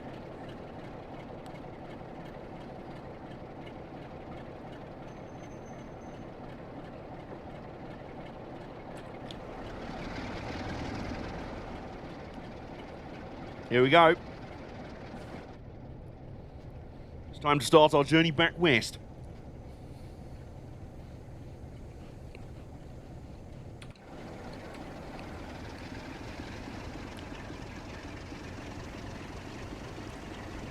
That's a good sound.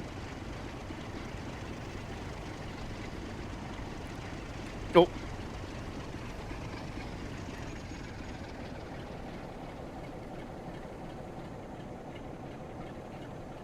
We slowly trundle out of the sidings at Leeds Station and commence our journey back to Manchester aboard the travelling post office.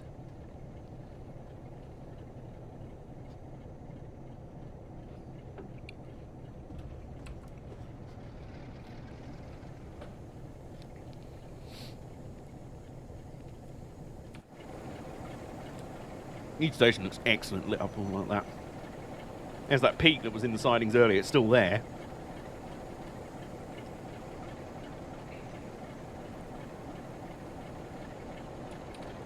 That is a nice picture.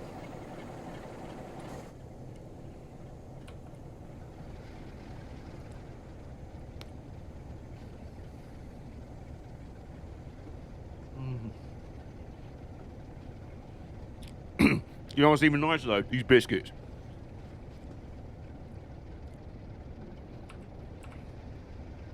Because they are real nice.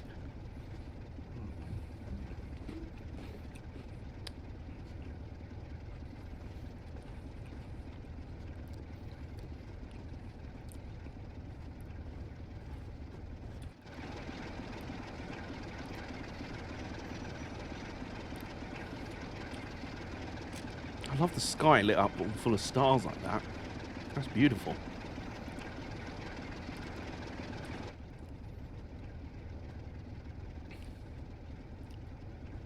I'll turn that off for the moment. Yep, we're good. Okay. Just remember that's there.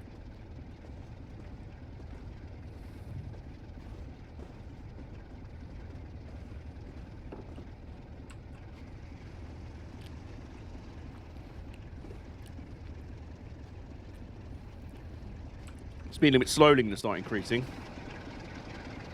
Not much right now, but enough. 47,571 is our steed for the journey back to Manchester. With our cargo being a few humans. Our cargo over here with our bread boy was a lot of humans. Our cargo for the way back will be a few humans and sacks of mail and parcels and things like that. Doesn't Tesco or Amazon have its own train, or am I just making that up? Tesco has its own containers, I know that.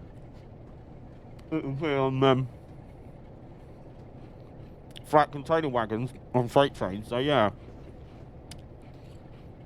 Ooh.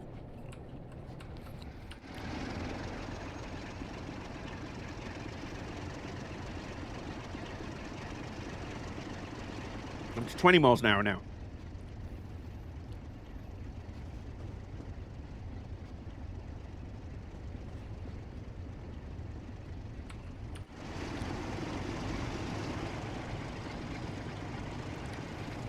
Some serious rumblage is occurring. We're just sort of warming up. We're building up to it. The 60 mile an hour speed limit is coming into force in a minute as well, so get ready. Prepare your eardrums.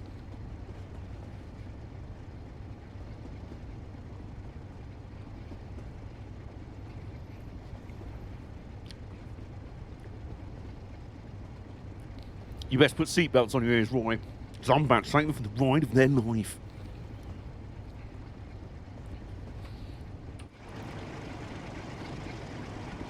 The bus. Friend of the channel, Nick, needs to be here. He's our resident bus expert.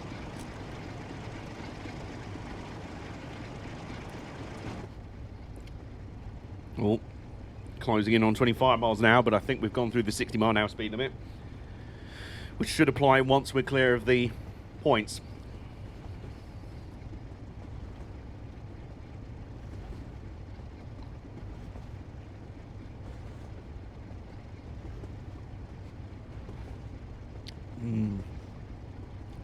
Oh, what's that? 60 miles an hour now applies. Tally-ho.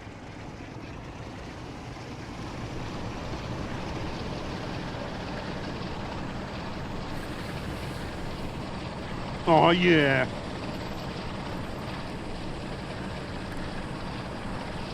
Brownie boy.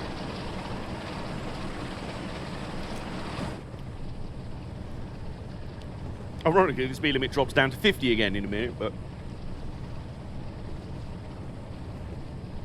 we can still accelerate up to that. Make sure the brakes are off. Yep. Where's the straight brake? Yeah, that's off as well. Good. Okie dokie. AJ, trains do have seat belts. Do they? Some, I know some do, or some can have them.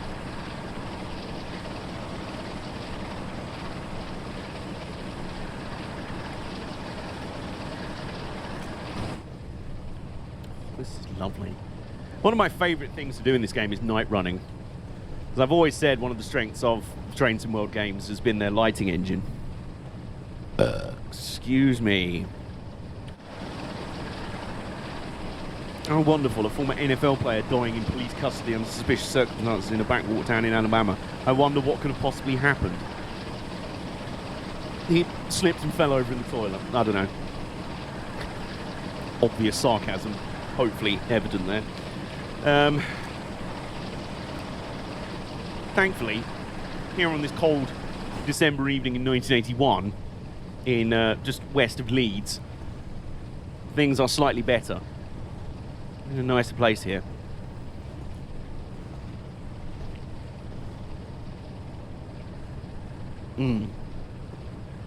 Yeah, I've always said that the lighting engine in these games is actually really good.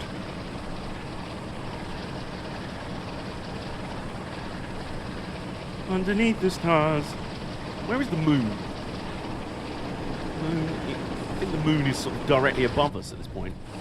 Hang on. Moon! There it is. There is the moon. No, there isn't. We're in a top. Where's it gone? Oh, there it is. Moon! There it is. We found the moon.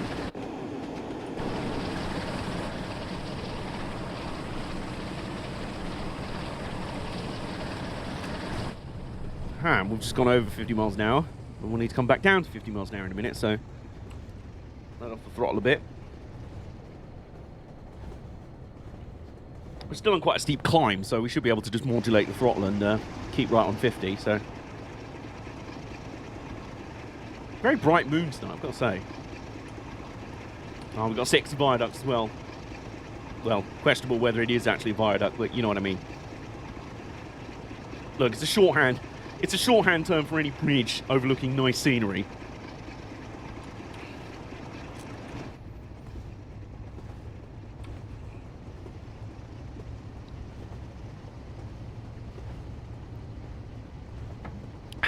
"16 minutes to cover 12 miles to Huddersfield. A rather lovely evening to do it on.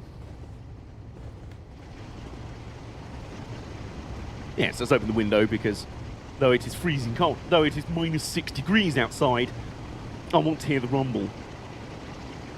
The rumbling keeps me warm.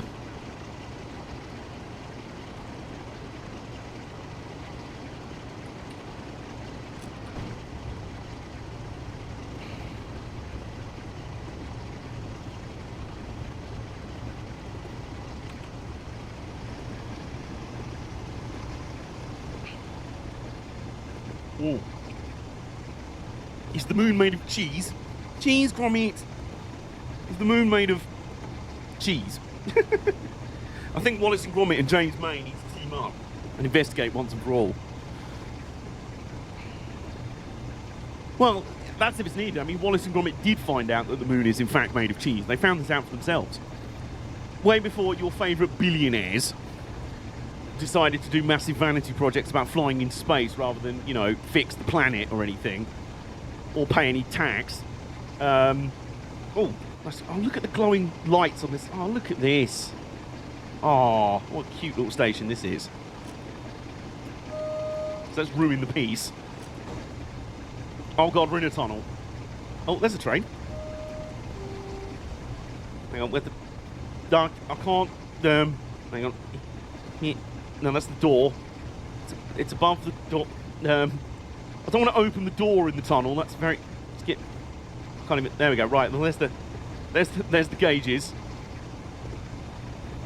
But yeah, way before your favourite billionaires decided to spend billions and billions and billions of pounds going in space because they're billionaires, what else are they supposed to do?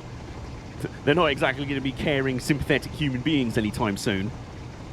But way before you were doing that, Wallace and Gromit, a man from Preston and his dog, building a spaceship that they built in their basement out of metal and welded bits of wood and bits of wood, went to the moon, landed on the moon, and discovered that yes, it is in fact made of cheese.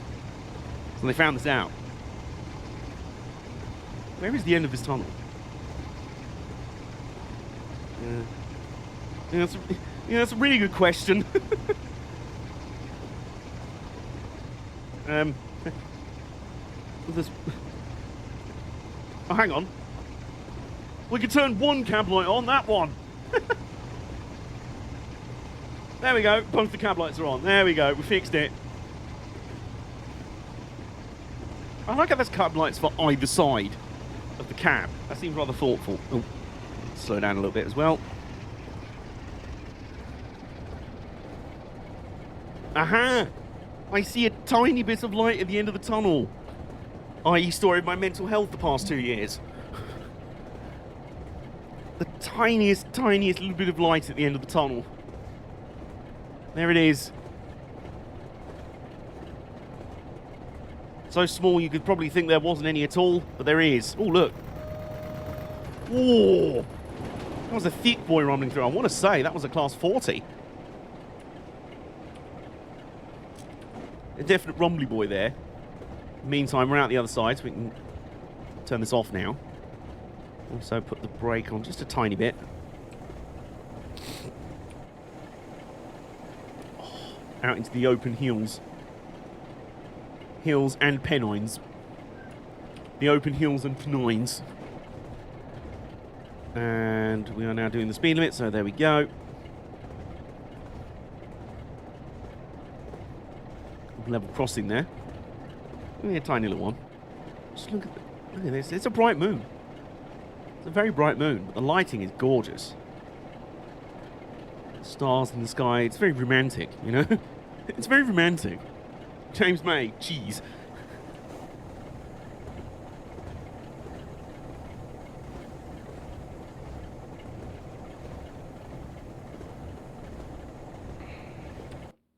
So I'm just checking the map, see where we are.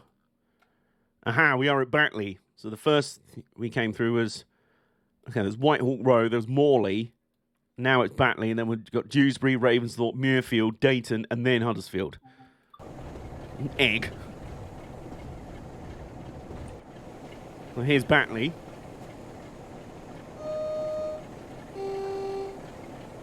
Evening. Just your friendly neighbourhood mail train passing through. This is the night mail crossing the Batley. Butter. Oh, look at that. More sexy viaducts. Again, whether or not it's an actual viaduct is up for debate. But regardless, it counts.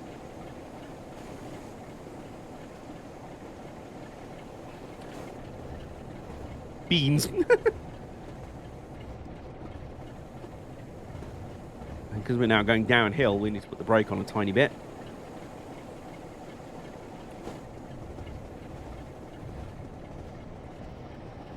Salad cream, toast, salad cream. Not entirely sure why we're listing random foods in the chat, but, you know, I'm okay with it.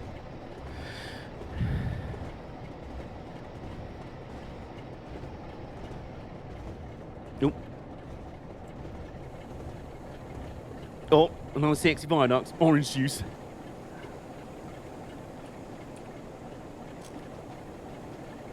Oh, look at that. That view out across the peaks.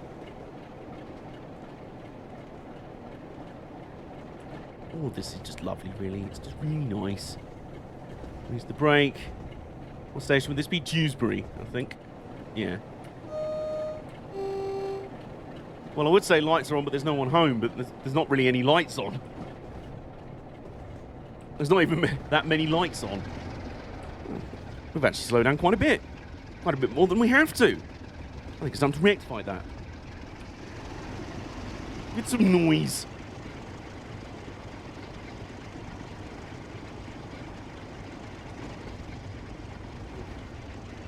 Uh-huh.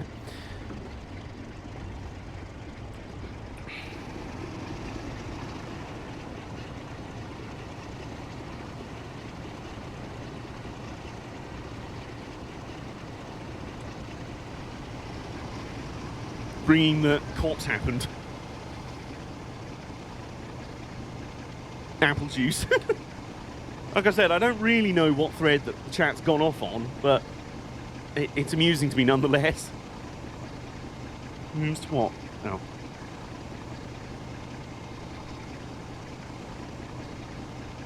That's my friend Hawk sending me TikToks, as they usually like to do. Because they know I'm not on TikTok, and they are, and they find a lot of very funny, particularly neurodivergent content over there. There seems to be a really good neurodivergent, like autistic, ADHD scene over on TikTok, which is one reason I've considered joining. I might do. I probably will in the new year and faff around with it a bit. In the same way that I was on Vine. And my funniest moments normally revolved... Well, my funniest moment was actually a spoof Top Gear intro. When I was at Brands Hatch one time when the Lotus F1 team were there doing some filming. And me and my buddy Lewis were in a hospitality suite. Because we did work and that for the guy that owns said suite. So we got a sweet deal out of that one. Sorry. So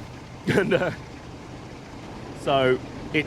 And the car, like the Lotus car, this was 2015, by the way. So actually the last year of Lotus F1, before they went back to being Renault. The year Roman Grosjean famously got what I think is his best ever result in F1, which was a podium at Spa, whilst bailiffs were literally vibing outside the team's haulers in the paddock area.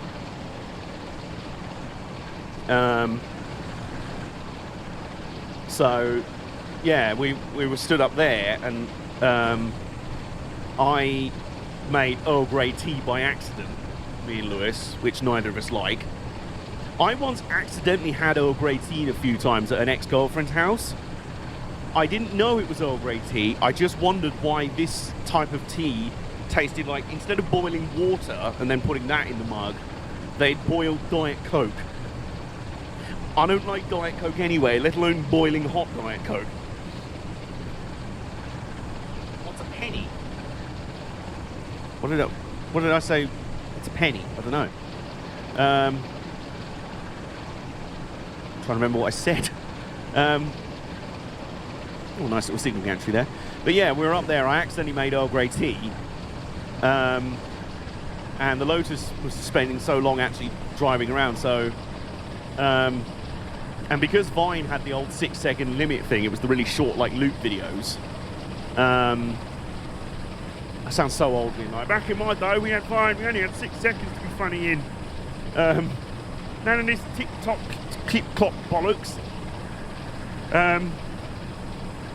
But yeah, we had 6 seconds to it. And the original video I tried doing didn't quite fit in, but then we found a way to get around it in an ingenious way. So we did a spoof Top Gear intro. I was just like, tonight, I make the wrong tea. Cuts to me looking out the window. An F1 car doesn't run. Cuts to Lewis looking out the window. And a man shouts out of a window. And he went, you fuck. But just as he literally went, you fuck, cut off.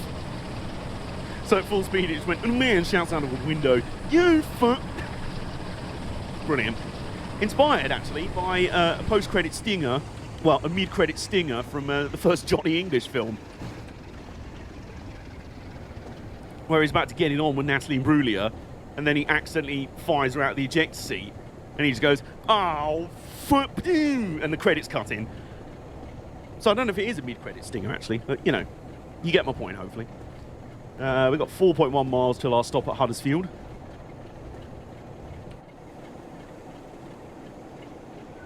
And that's 4 miles more for me to marvel at some lovely views. And a lot of foliage and trees and stuff. But, yeah, the Pennines. Oh, okay, right. What is a Pennine? The Pennines are just a ridge of, like, hills and peaks and, like, a mountainy range. It kind of runs up the spine of the north, right in the middle of the north, so we're kind of going east to west across them. or in several cases through them, as we've been through some rather epic tunnels.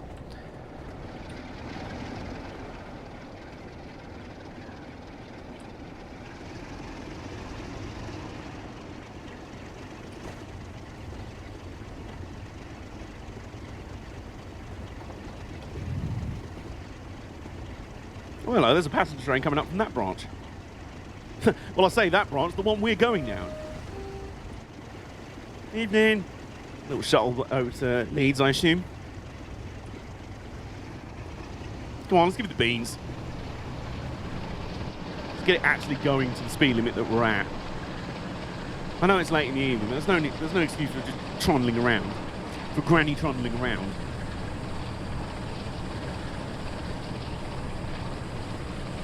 There we go.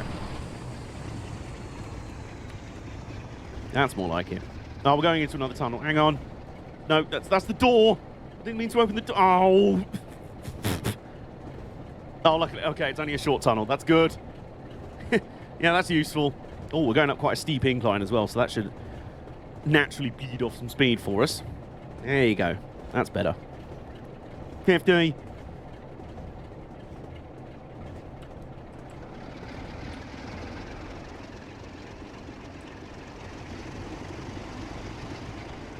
There's another branch coming through there. Quite the network of lines in this area. Along this route. However many of them are still going, I don't know. Well, there's some that aren't going now. As you can see right there, that double track sized shape alongside our running lines and those bridges that very obviously had two pathways across the bridges and the other one was just nothing. A bridge carrying nothing or a bridge over nothing are both great signs of former railway activity there. No audio at the moment, but I'm here just saying hey before I finish making my breakfast and plop down to watch. Yay! Simon is here. Resident lovely human being Simon is out here. For once, I'm actually going to be streaming at a fairly normal time for a fairly normal amount of time that you'll be able to come and hang out in and watch and hang out with us. So, what are you having for breakfast, lovely? Yeah, there's that other track-shaped, that conveniently track-shaped random path.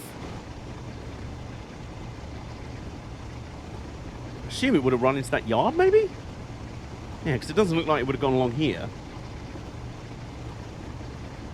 Oh, we can go up to 75 miles an hour, is that? Even though we've only got 2 miles to go until our stop. Well, why not? Rude not to.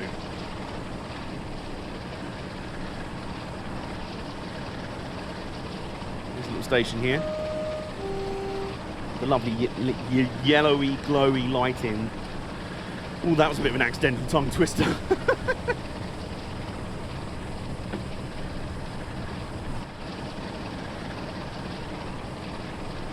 Aha! Resi. Apparently, well, I'm going to assume Resi is lurking right now because a Steam thing has just popped up saying he's playing Love 3, which I can only assume is, I don't know, a tennis game maybe? Although it should be Love 30, isn't it?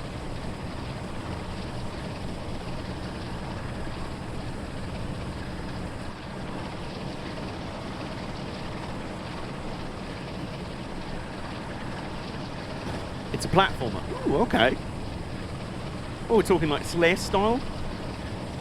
I'm saying that because Simon streamed that yesterday. Right, that's how I know what that is. Alright. About a mile to go. To our stop. We are going to be a few minutes down on our scheduled time, but that's okay because we are vibing. No times, just vibes. And we're getting bowled by trees again. So, and bits of trackside furniture. So, there you go. Have you ever heard about... No. I can't say I have heard of... Alright, here we go. So, what we're now going to do... Still going up quite a steep incline, so that should help us. But we do also need to be slowing down a bit quicker than that. So, oh, we've actually got a yellow signal coming up as well, so we'll need to be Hey, we've got a reward for driving more than 100 miles. Which is lovely. Go to bed, Resi. He's not even in the chat, and Hitch is like, "Oi, I saw your thing pop up on Steam." Ooh. It feels like we're coming in hot, but we are slowing down a decent amount. Oh, no, we really should be slowing down more, actually. Where's the brake pedal? Brake pedal, brake lever. Yeah, we should have been doing 15 miles an hour by now. That's because we've got some point work here. And there we go. That'll do. But quickly give it a boot of power, because now we're going to stop. No, please. Come on. Come on. This is all entirely what I meant to do. I don't know what you're talking about. The lad sat in the co-driver's seat is just like, really now? Really? That's really what you meant, is it? Look, listen. I know what I'm doing. Good, because I don't think anyone else knows what you're doing. Oh, look at this. Very pretty lighting here at Huddersfield. I don't know if you're waiting for a train that's behind me, but this definitely isn't your train. You really don't look like bags of parcels, I'll be honest. Okay. There's an application of train brake. A little bit less, come on.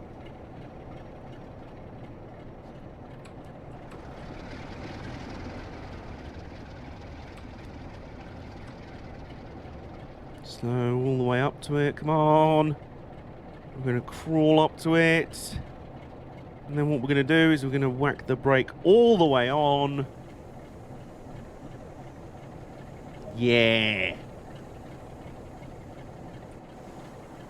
And now we just have to wait here for a bit, I guess. Oh, maybe we weren't that late after all.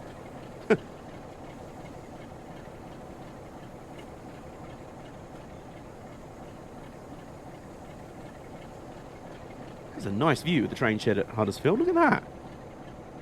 What a nice little station. Maybe we're just waiting here to be signalled. So we were supposed to be here a few minutes ago. We got here a couple of minutes later than anticipated, but we're still in the... There we go. Summer location, Manchester, Victoria, 22:35. So we've got 36 minutes. And most importantly, we have the green light. So there's a tunnel coming up. So I'm going to, in advance of that, I'm going to turn this on now. And then what we're going to do is we're going to take the brakes off. And we are going to give it the beans. And wheel spin. And wheel spin a lot.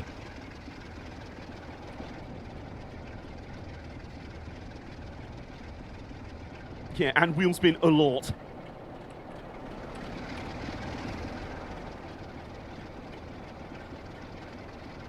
Oh, you just need to, come on. Just need some gentle persuasion. There you go. Now we're moving. It's a long old train, by the way. Let's have a look here. So this is the other end of the train. We have got 1, 2, 3, 4, 5, 6, 7, 8, 9, 10, 11.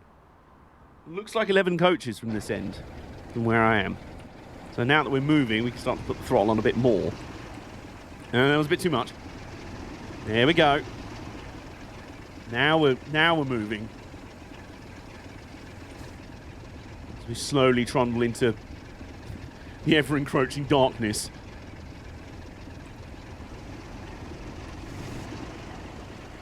Oh, look at that. And then just asking the cab, like, we are going the right way, aren't we?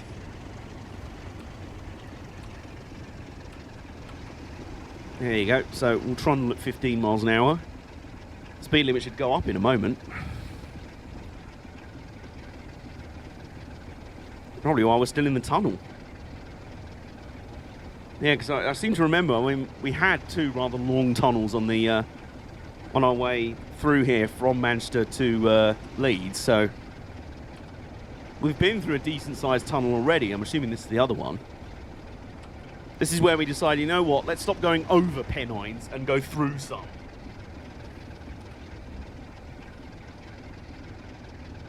Friend of the channel, Skilling Tour, is now playing Soundpad, which is normally a precursor to him streaming, because he likes having Soundpad open while streaming. Skeletor is now playing MotoGP 21. That's a game he likes streaming. So I'm going to assume he's streaming MotoGP now. That's a nice way to inform us that he's a candidate for raiding once we finish our night mail journey here. Can I also have my name pop up? I don't think I've got you added on Steam. Else it would. Oh, we can speed up now. How about that? Aha! There's the very dimmest of lights at the end of the tunnel. Very dimmest of lights. I mean, would you let me add you? You can. I actually can't remember my proper Steam username. I've changed how I'm known on there a lot of times, but I think the actual username is really old now. Oop. So, right. Green signal, 50 mile an hour speed limit. Let's go.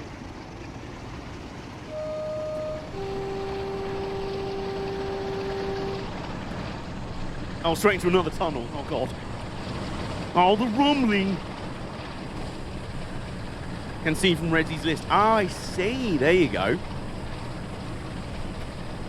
Does it show which of those is online right now? Because, you know, I think it's Adam Jaya. Because when I first made that Steam account, I was a mark for a band called Jaya the Cat. Who I think are like a Dutch-American ska band, reggae band. They're really good. Yeah, that's how far back we're going there.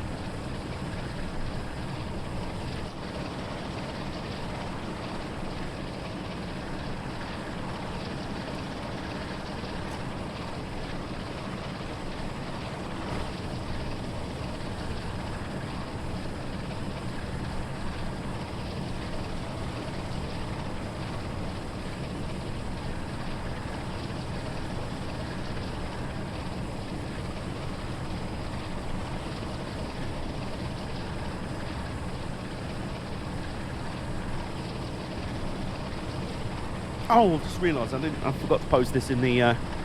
Hey, Tuscanity has added you to their friends list. How about that? What a coincidence! How has that just happened? There you go. Hey, thank you. Appreciate that.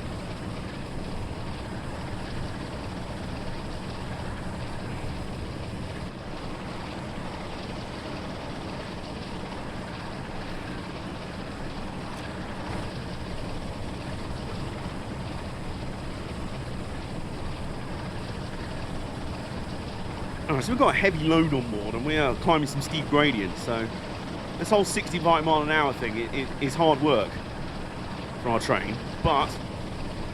Hi, hello darling, I'm here now for real. Good morning, darling. Stop slouching, darling. I appreciate the use of the word darling. That's very nice, but it also reminds me of Blackadder Goes Forth. Don't be so revolting, darling. Security isn't a dirty word, Blackadder. Crevice is a dirty word, but security isn't. What he's trying to say, Blackadder, is there's been a leak. Now, leak is a positively disgusting word. Reminds you of what? Reminds me of what? Blackadder Goes Forth. The fourth Blackadder series. Have you ever seen the Blackadder sitcoms? Are they sitcoms? Yeah, I guess so. With Rowan Atkinson and Hugh Laurie and Tony Robinson and Stephen Fry and Tim McInnery is the name of the actor. And quite often as a semi-regular, in the same way that Noel Fielding was semi-regular in the IT crowd, like he wasn't in every episode, but he was in it quite a lot. Rick Mail was a semi-regular guest in Blackadder. And Rick Mail is a treasure to us all. And I don't think it's any coincidence that since he passed away, the world is now firmly a fuck. World is a fuck. But yeah, Goes Forth, because they're all set in different periods of like time. Like the first year, like medieval. Did I hear Rick May? Not quite. We're not talking about James May's rockstar cousin. We're talking Rick Mail, the British comedian. Ade Edmondson also showed up a lot of times. Oh god, a couple of like really good classic female actresses. Oh, I'm trying to think. Oh my god. Yeah, all sorts of people. But the one I mainly revisit is Blackadder Goes Forth, which is set in the First World War. So you get a massive hefty dollop of political satire and, you know, jokes about governments sending innocent people to die and stuff like that. It's actually very dark. The ending of the entire series is literally them going over the top to their almost certain deaths. Like, it doesn't sugarcoat the end of that series. Like, it's a very final way of ending it. There's no chance of a reboot or any like one-off specials for it. It's just, that's it. But it is also really funny along the way as well, because you got Rowan Atkinson, who's Blackadder, just all dry wit and sarcasm. So he's Captain Blackadder in the trenches. You've got I can never remember his name, the character's name, who's Hugh Laurie, who's like a sort of rich kid who thought joining the army would be a jolly good laugh, but it really isn't. You've got Tony Robinson Baldrick, his role always through was like the comedy dumbass. So he's just like the comedy private, who's just like, I have a cunning plan. A cunning plan, Baldrick. Yes, sir. Well, what cunning plan would that be? And it normally isn't. But sometimes it would be. It would accidentally be ingenious. And then you had Stephen Fry as General Melchett, who was just a blithering idiot behind. He was basically a World War I general version of Boris Johnson. He's basically a parody of if Boris Johnson was a World War I general. And I don't think there's a few more terrifying phrases than that, aside from Boris Johnson, actual real Prime Minister. Oh, God. But, yeah. And then his second in command is Captain Darling, who was originally going to be named something else. Like, Tim McInnery's character was not named, because they keep a lot of the same names throughout the different series, even though they're different. That's why I responded the way I did when you said that, Simon. Hello, darling. Stop shouting, darling. Like, when they first wrote the show, he was just called, like, Captain Smith or something. But at some point, they started doing a running joke in rehearsals about, oh, can you fetch my script, darling? And someone was like, wouldn't it be really funny if that was just his name? So everything would just be like, can you fetch me my slippers, darling? Hello, darling. Could you get me a cup of tea, darling? All of that, yeah, there we go. When I get a new bot and need to name it, we're naming it Captain Darling. There you go. And Tim McInnery had the most amazing eye twitch going on in that series as well. To be like, stop calling me darling. Everyone was taking the piss out of the fact he was called Darling. And he just hated Blackadder, so the two of them kind of like had beef and a lot of banter with each other. But yeah, there's bits in that which is just like, don't be so revolting, darling. Hence why when you showed up like, hello, darling, I was like, hello, darling. And yeah, there's so many good, so funny. Like, it's ice cold how funny it is and how acerbic and how cutting it is. Like, there's some stuff that you laugh and it's just like, wow, that's too real. And then there's other parts where you're just dying with laughter and you're like, this is actually really satirical as well, but it's also really funny. Like, there's bits like they're talking about like a security leak, which is where the whole security isn't a dirty word, Blackadder. Crevice is a dirty word, but security isn't. What the general's trying to say, Blackadder, is there's been a leak. Now, leak is a positively disgusting word. In the same segment, he goes, no, we brought you here to talk about the grand plan. Would that be the plan to sacrifice millions of our innocent soldiers every single week for several millimetres of land until there is no one left in the English Isles other than King, Grand Marshal Haig, Lady Haig, and their tortoise, Alan? Great Scott! Even you know it!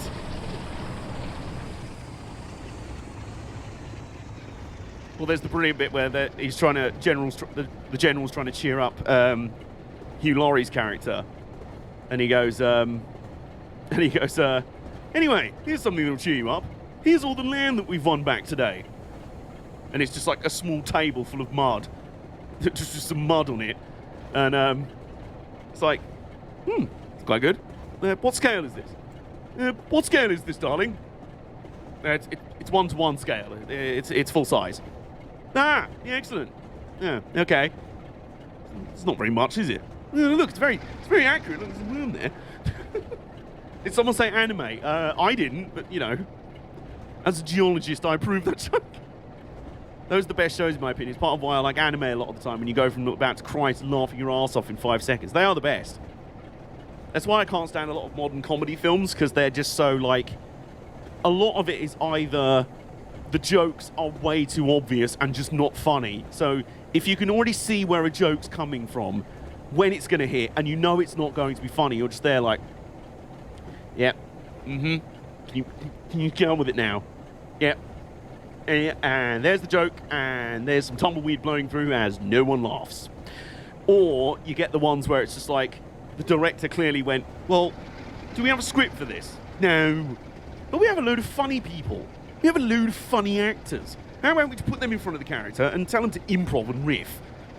They can waffle on for about 10 minutes trying to be funny, and then we'll cut down, and it's brilliant. It's just vibes, you know, it'd be fun. No script, just vibes.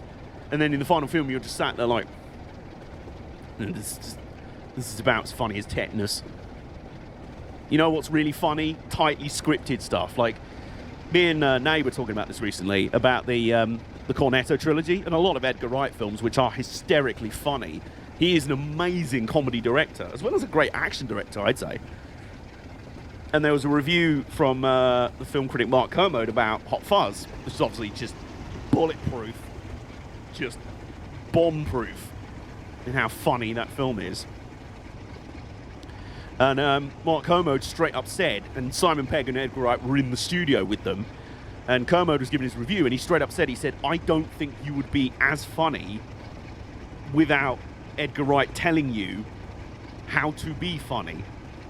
And his co-host was like, oh, that's really rude. How dare you say that? But Simon Pegg himself went, no, he's kind of right. Because a lot of comedy is about tight directing and scripting and that. So, of course, he's going to see it and be like, make it really focused and sharp. And yeah, we're going to bounce off each other really well. You haven't seen Hot Fuzz. Simon, look, listen, right? I'm going to pause the game right now. Simon, honey, what you're going to do for me is you're going to find a copy of Hot Fuzz, be it in a DVD store or by totally legal means online or on Netflix, or it's got to be on something. You can watch that as soon as possible. I won't accept a day after Christmas Eve. I mean, now. I mean, I would say watch it now, but you're watching my stream, which is very nice, so thank you for that. But watch it immediately. Come back to me, tell me how hysterically funny it is, and catch up with everyone else. Like, I can't lecture anyone about not seeing films. I haven't seen, like, The Godfather, I don't know, like The Shawshank Redemption, all these like legendary films that just like, you haven't seen that? I'm like, no, I don't really watch that many films, but Hot Fuzz, just, it's there. And, yeah, spoiler alert, if you liked Shaun of the Dead, yeah. That's why I kind of hate most American comedies. Yeah, it's ironic that some of my favourite comedy films of all time are actually American, namely the Naked Gun Trilogy, which was based off the TV show Police Squad, which was kind of, basically the main thing around those was, A, the jokes were just machine gun fire quick. Most American film is default to body humour or jokes that go too far. Yeah, for sure.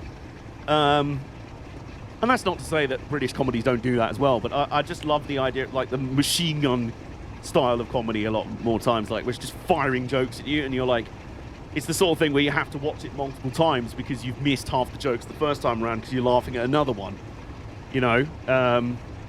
So the Naked Gun films were like, it's a shame because they ended up kind of evolving into like, sorry, I had to race my cat down the hall because he took my sock.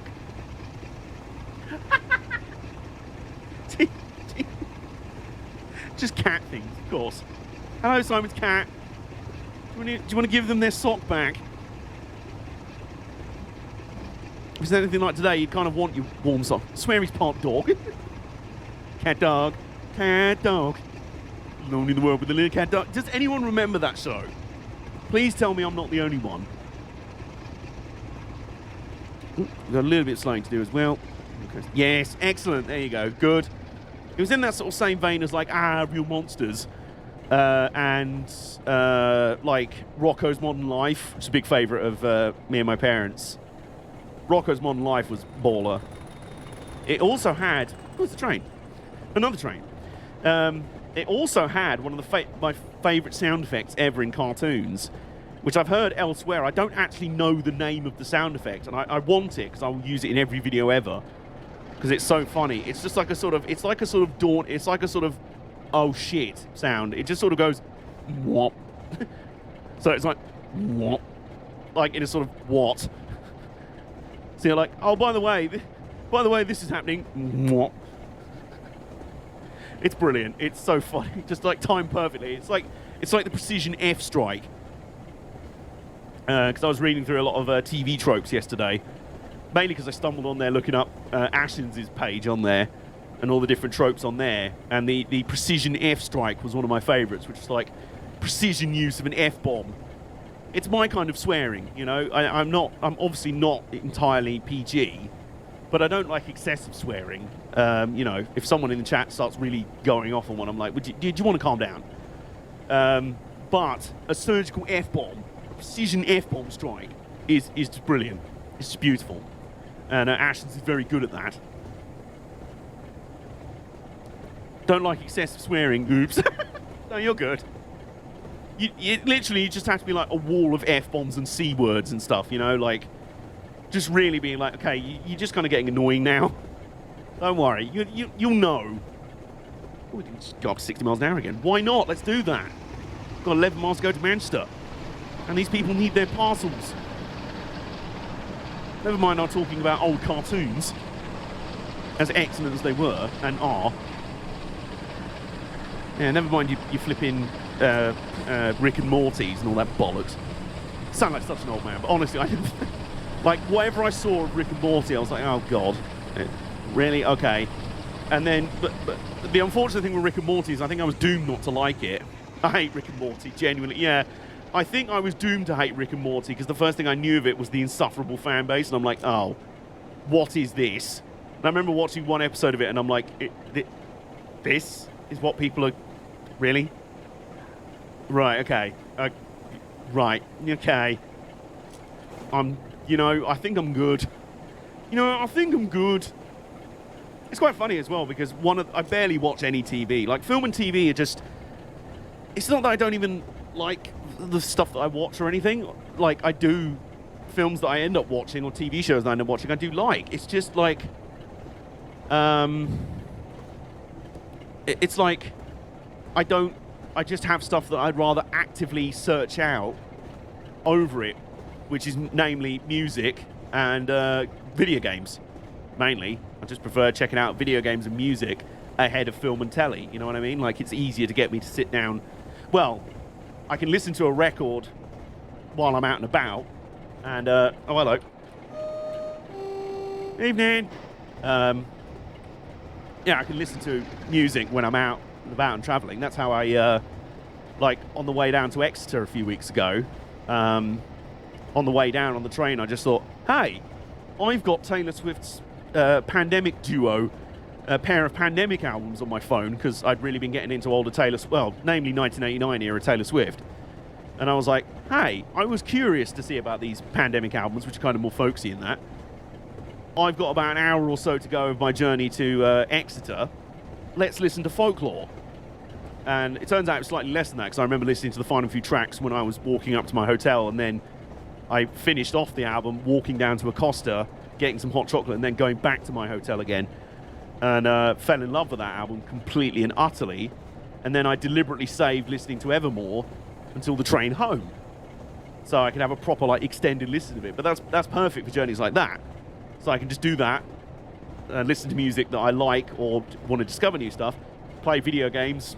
I play video games a lot anyway, so that's cool. Those are the things I just naturally find myself going out of my way to do. Books would then be third. Really, like, want to check out some more graphic novels. I was really getting into beforehand. 1989 was a really good album. It's a bomb-proof album. I love it. I love it. Even the cheesier pop cuts. Like, it's not cool to, like, shake it off and stuff like that, but I do. I really did not like Reputation, though. That really kind of stunk a bit too much of, okay, this is a bit too kind of up your own arse with the whole media thing and the stuff and the drama that I just remember there was a really good article that came out. Given that album dropped in 2017, just after some orange fuck nugget got voted into office in America. And I remember finding a really good article. I can't remember where it was. It was someone like the Fader or something. It's been that long, hasn't it? I know, right? And like, I remember finding an article. It was about a week after Reputation released, and Look What You Made Me Do was all out. Or rather, I should say, I'm Too Sexy, I'm Too Sexy for My Shirt, Taylor Swift remix.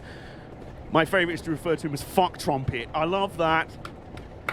You are picking up on British swears out here, Simon. I am proud of you. I am very proud of you. That is very British swearing right there. But yeah, it was just after... I didn't notice that until just now, but yes, that's what that song is. Did you not notice that? There was a whole thing about when it first came out that she ended up having to credit Right Said Fred as co-songwriters for it. Because it literally is what it is. Look what you made me do. Look what you made me do. You made me too sexy for my shirt. Look what you made me do. You made me too sexy for my shirt. Literally what it is. But anyway, there was this article that came out like a week after the album dropped. And it basically said, Taylor, give it a rest. We don't care about your drama and beefs with, I don't know, Kim Kardashian and Kanye West and your exes and whatever. We don't care about that as much as you do. We have got bigger shit to be caring about right now that isn't your drama. Shush. Just have a year off. Don't do that. Which I think is ironic, because the best stuff on the Reputation album, like Delicate, which I only discovered a few months ago, I'm like, this was on Reputation? This is a really lovely, adorable little song. What's he doing on that really grumpy, like, record about, like, oh yeah, I'm a badass bitch now, yeah. Like the Taylor Swift heel turn that the world just didn't need. Hey, we got rid of the orange failure. You still have the guy who thought the NRM was a good idea. What, the National Railway Museum? I mean, the National... Did we, though? Did we? Well, you voted him out of office. We decided, hey, you know what? We've got our own Trump Tribute Act over here. Let's give him the biggest majority since the 1980s of Margaret fucking Thatcher. Another 5 years of complete power. Yeah, no, that's a genius idea. That's great. And while we're at it, let's blow up the competent opposition party, headed up by someone who people actually want to vote for and actually seem to give a shit about people. Oh, no, wait, he's Marxist, so let's stab him in the back. And then, oh, the new route master. Right, okay. Oh, you mean the bendy buses? Yeah. So, yeah. We can't really say much about America right now. At least you actually voted your orange fuck nugget out of office. I mean, he's still around. He's still hanging around in more ways than one. But you at least got him out of power. Rather than gave him 5 more years of power with the biggest majority in over 30 years. Which is what we did.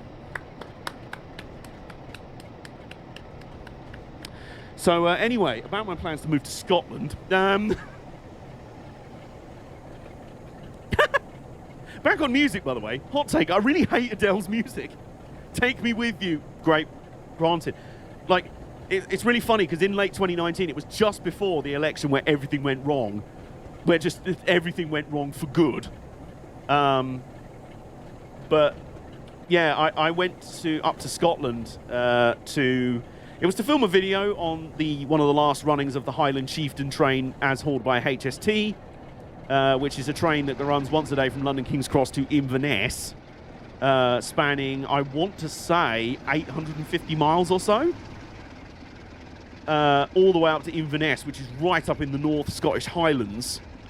It's like an 8-hour journey, easy, and yeah, that was a really cool run. So I did that, and I thought, hey, why not? Because at that time, I had this rare thing called financial independence, which then the pandemic just looked at and went, ha, you've got a thing you thought you'd never have. No, and it's gone. And it's gone. Anyway, we don't talk about that. Yeah, where was I going? Yes. So I went up to Inverness, and then I thought, well, if I get an open return, as long as I'm back home within a month, and... Oh, hi, Hawkwood. Hello, Hawk, by the way. Hello. How are you doing? Lovely to see you in here. Yeah, because you can do what's called breaking an open ticket, which basically means if it's an open return, as long as you follow the same route back, like you don't double back on yourself or go somewhere else, it's on the route home that you'd be taking anyway. You can break that journey as many times as you want. So basically I went, well, if I've gone all the way up to Inverness, my journey all the way back to King's Cross, I can stop off at all these different locations that are kind of on the route back anyway.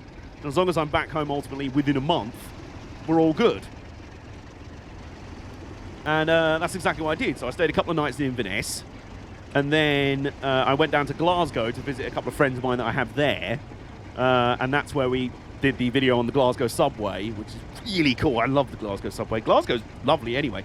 It's very intense. It's like a Scottish London. So I'm not sure how much of a fan of it I am, given I'm not a fan of London anymore. But it's got a lot going on. It's a very interesting city. You know, it's very intense, very energetic. It's got a vibe, you know.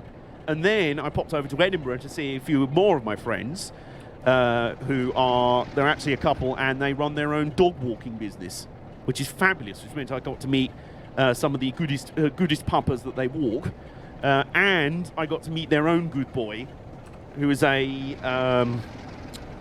what was he? Oh, what is his species? He's like a cross. And I can speed up, by the way. So he's like, anyway, enough talking about dogs. Let's get moving, shall we? All right. Bassador. He's a Basset Hound Labrador cross. Big black boy, thick boy called George, who, bless him, was treated absolutely horrifically by his first owner. Absolutely awful. Like when my friend was telling me the stories about how he was treated before, it was like sickening. I could not believe it. So when they got him from a rescue shelter,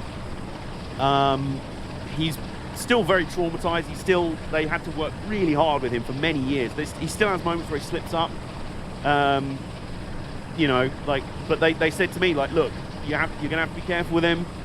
Let him, you know, when you come into our flat, don't kneel down to pet him or anything. Just stand still. Don't look at him. He'll check you out, and we don't know how he's going to be with you. He is very sensitive. He's been very sensitive with us, and we're his owners. So he's got better with them, and he met me for the first time. Seemed to be all right. He was like, just went back to chewing on his toy, and they were like, yeah, that's pretty good. He seems fine with you. And then the next day, they came to meet me at my bed and breakfast that I was staying in, my little hotel room I was staying in. And my friend was going out on her walks, and obviously she takes George with her. And as she was walking up the road to my hotel, she went to George and went, do you want to see Adam again? Do you want to see Adam? And apparently he started like pulling on the lead and everything, and she's like, he never does this with people he's only just met. And then as I open the door of my little bed and breakfast, suddenly this big thick boy comes bounding up, and he jumps up and says hello, and he's like really excited, and I'm like, and my friend is just like, he never does this with people he's only just met. And I was like, he's accepted me. Like, that is the greatest compliment anyone has ever paid me, ever. This doggo that normally it takes so much work to trust humans, understandably so, accepted me and was like, yes, you're a good human, I like you. And I was like, that is the greatest compliment anyone has ever paid me, human or otherwise. You know, if you think I'm cool, that's all that matters. It doesn't, anyone else's opinions on me does not matter. Yeah, it's a lovely boy. Lovely, lovely boy. And I also got to meet a little whippet that they walk quite often. Very skinny legs. Had a little like knitted jumper sort of thing. It's really cold. This was December in Scotland, so it was like freezing temperatures, you know. And this lovely little snoot, because she took me to this breakfast cafe. It's really nice. Really nice. Edinburgh's lovely. I don't care about the stereotype of, oh, it's basically English, it's not proper Scotland. I don't care. I don't care. I love it. I mean, I'm English, yeah, so maybe that's why I do, but I really like it. It's my kind of city. It's got enough of a vibe. It's got the intense bits, but it's got enough chill bits as well. Do you know what I mean? Like the bits where if you're getting overwhelmed by everything else, you can wind down. That's my main issue with London. There just isn't enough of that. How freezing, it's minus 2.7. It was close. I think the wind chill was the worst bit, because I remember standing outside a shop while my friend went in to get cigarettes, holding this dog, the lead, and his legs were shit. He was shivering. He was chilly. But this is mild for the winter. Well, whatever. We're not here to play top trumps on how cold our winters are. Signed, person from a country that can't deal with 3 inches of snow. Oh no, listen, I don't want this. I don't want this. It's funny, this year's the first year I finally embraced actually liking winter weather. As in proper winter weather, just cold, you know, dark, the kind of peacefulness of winter. Not just gloomy, crap, rainy weather. That's never good. So, yeah, what was I talking about before that? Yeah, so I went on this whole tour of Scotland back then, and I loved all of it. I loved Inverness was really nice. It's like the main capital city of the Highlands. Hey, if I could be inside 24/7 or close without feeling guilty, judged, I actually really enjoying winter. Yeah, there you go. Hey, I like winter as long as I'm not in it.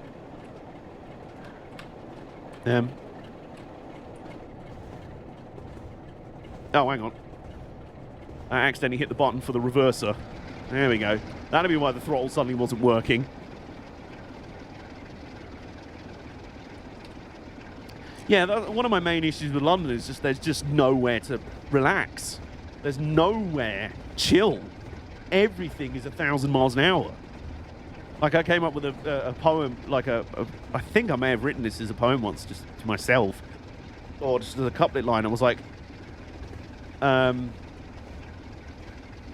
it was something on the lines of, I'm struggling to sleep in the city that never sleeps. Like, it's always come as a thing. It's like, it's the city that never sleeps. Yeah, well, I'm not being funny. I need sleep to work. That does not appeal to me. That, to me, tells me that it's not a place that's good for adequate, healthy living. You're not able to sleep in it. The city doesn't sleep, so neither should you, except I have to. Except I'm a human being and I have to. Thank you for the host, by the way, Hawk. I just noticed that. Me, an insomniac, let the city sleep. Look, if I am sometimes an insomniac, but it ain't my choice. Sorry, we're just back to being distracted by the lovely views. Speaking of Manchester, by the way, which is one that on our where we're on our way to in 3.2 miles. Really like Manchester from the bits I've been to. Again, big city vibe. You know, it's pretty intense in the centre and that. Insomnia is a twig. What, in the same way that hope is a thing with feathers. Insomnia is a thing with twigs. Yeah, a couple of times I've been to Manchester. It's been really nice. Well, I stayed in Manchester when I went to the East Lancashire Railway that I was talking about earlier, which is just kind of north out of Manchester. Yeah, lovely, really nice little city. Is this a British phrase and I'm not understanding what insomnia is a twig? No. Hope is a thing with feathers is a nerd fighter phrase. But insomnia is a twig, I don't know. Ask Tuskinity. Ask him. Ask them. Because, you know. Oh, I don't know that nerd fighter one. Yeah, well, hope is a thing with feathers, yes. Or at least I don't recall it. Well, I kind of got to... I was like telling the story of how I became involved in Nerd Fighteria, because I came in the other way round to most people. Most people come at it through being fans of the Vlog Brothers. John Green and Hank Green, obviously. And then they kind of discover John's affinity with AFC Wimbledon through that. And you get a lot of nerds that are like, I have no idea what sports ball is. Yay for the sports ball. But John Green likes this team, so yes. Nerd fighters will support them with unconditional love, which is very adorable. It's lovely. I was the other way round in that I was a nerd that always was a sports ball nerd as well.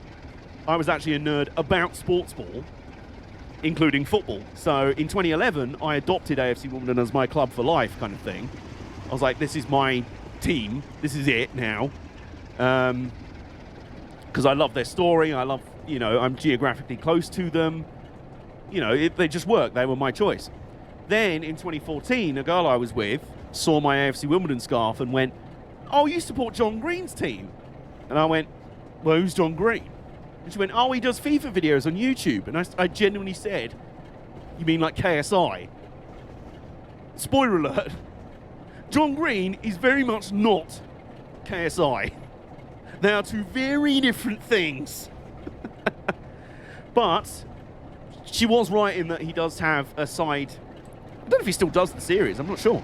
him and Hank used to have a side channel, may still do, called Hank Games. And then ironically, after a while, it was just John uploading on it. So he'd intro every video, hello and welcome to Hank Games, without Hank. But he did a FIFA series on there where he'd do like slightly fictional fantasy elements, like he'd have some fictional characters in there, like Ball John Green and other John Green, teammates in life and love, who were Time Lord lovers and also football players. Because why not? And he did it for a little while with Swindon Town as the Swindon Town Swoodley Poopers.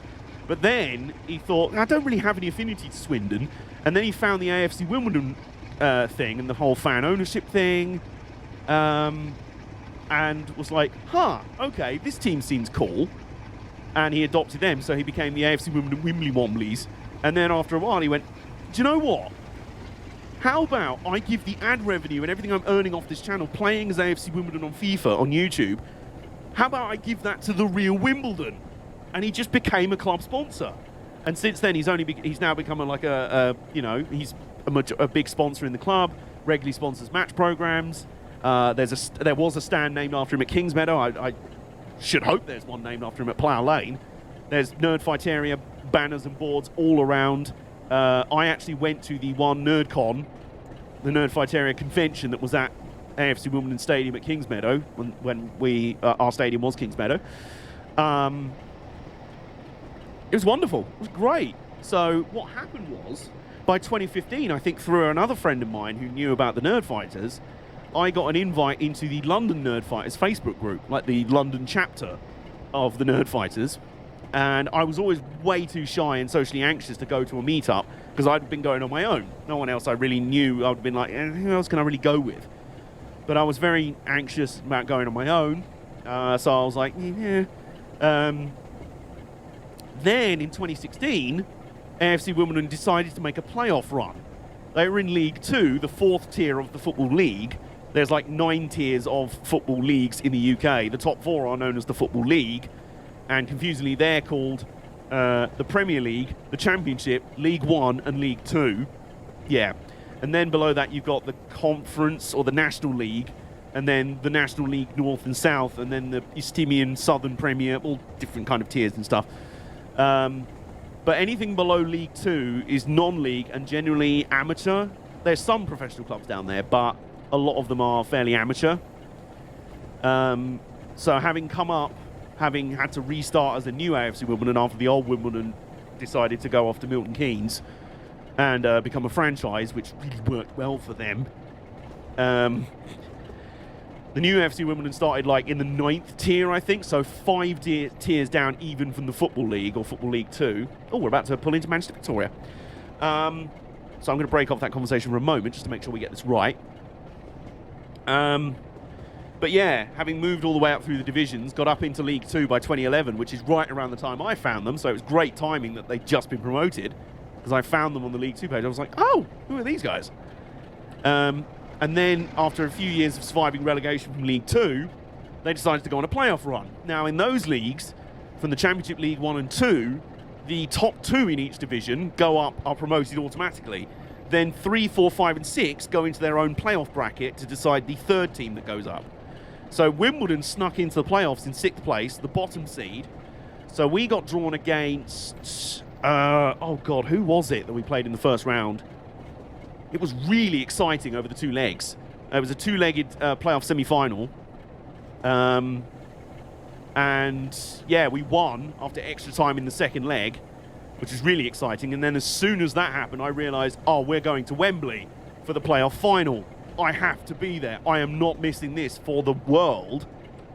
And oh, look, a load of the London Nerdfighters are going to do a big meet-up for it and are going to go. And John Green himself is going to fly over to be there. Here we go, let's do it. So I ended up finally going to a London Nerdfighter meetup, going to Wembley, seeing AFC Wimbledon live, meeting John Green before the game. That was really cool. And we won 2-0. We won 2-0 and we got promoted. And I still remember the amount of delirious celebrations when Bayoak and Fenway scored a last-minute penalty to guarantee the win. Right in front of us, right in front of our end of the stands as well. Oh, mwah, beautiful day, spectacular. And it was just funny after that how it was like me and a few other people who were like the nerds who were into sports versus the other people who were just nerds first and foremost and would never have paid attention to sports were it not for John Green literally sponsoring a football team. And it was really funny as well because I got to meet him a few months later at an AFC Wimbledon home game. We slapped up Gillingham 3-0, which was kind of ironic because Gillingham was the first team I ever saw play in person at the old Wembley Stadium in a League One playoff final against Wigan Athletic. So there you go. And I used to live in Gillingham for a few years. So it was weird. That was a weird one. I was like, my former hometown. No. Let's put it this way. When I went back to Gillingham many years after we left, I walked through and I realised I was walking right past the old flats where I used to live. And I was like, oh my God, I've not been here in over 10 years. And then I took another look around and went, yeah, and there's probably a reason why we left. So yeah, after the home game against Gillingham, who we slapped up 3-0, by the way, that was a good day. We were in the bar afterwards, and Ivor Heller, who was on really good terms with the Nerd Fighters, I think he still is. He knows they're, John Green fans, and he's good with John Green, and he's like, you are cool by me, you're all great, you are the best, we love you here. He's great, because he's like a stocky little, like, South London geezer. And at the NerdCon, he actually did a speech about how he was a lifelong original Wimbledon season ticket holder back from, like, the 70s as a kid. And when the vote came up as to whether to relocate Wimbledon to Milton Keynes, a week beforehand, he was sat in a pub with his friend, and he went, do you know what we should do? He literally put his pint glass down and went, you know what we should do? Because I've got a horrible feeling this vote's going to go through next week. And his mate went, nah, it won't happen. But he went, well, if it does, we're going to start a new team. And his mate went, are we? Do you have any idea how to do that? And he went, no, but we are. We're going to do it. And he went, right, okay then. So, just going to make sure we get this right. Yes, spot on. Lovely. There we go. And there's our train safely into Manchester, Victoria. Look at it there. In there. Very slim loading gauge around here, I've got to say. But, yeah, so he told the story, and then a week later, on the day of the vote was passed 2-1. A three-man committee voted for the biggest crime in English football history. Something that I think it's very telling has never come close to happening again. And probably never will due to the backlash. And meantime, we've completed our night mail run. This is the night mail. It has crossed the border from one county into another. And we're in Manchester, which is lovely. So, given that I've still got some stories to tell, let's return to free roam and hop off the train, shall we? Whoops. Nope, that's the other end of the... There we go. So, right. Over to you. See you later, Dave. Night, Dave. Oh, it's a bit nippy out here, isn't it? There we go. All right, still on a red signal, so there we go. Right. So, yeah, a week later, when the vote came through, they were sat in the pub again, and Ivor looked at his mate and went, right, we're going to do it. And his mate went, again, do you have any idea where to start? He went, no, but we're going to do it.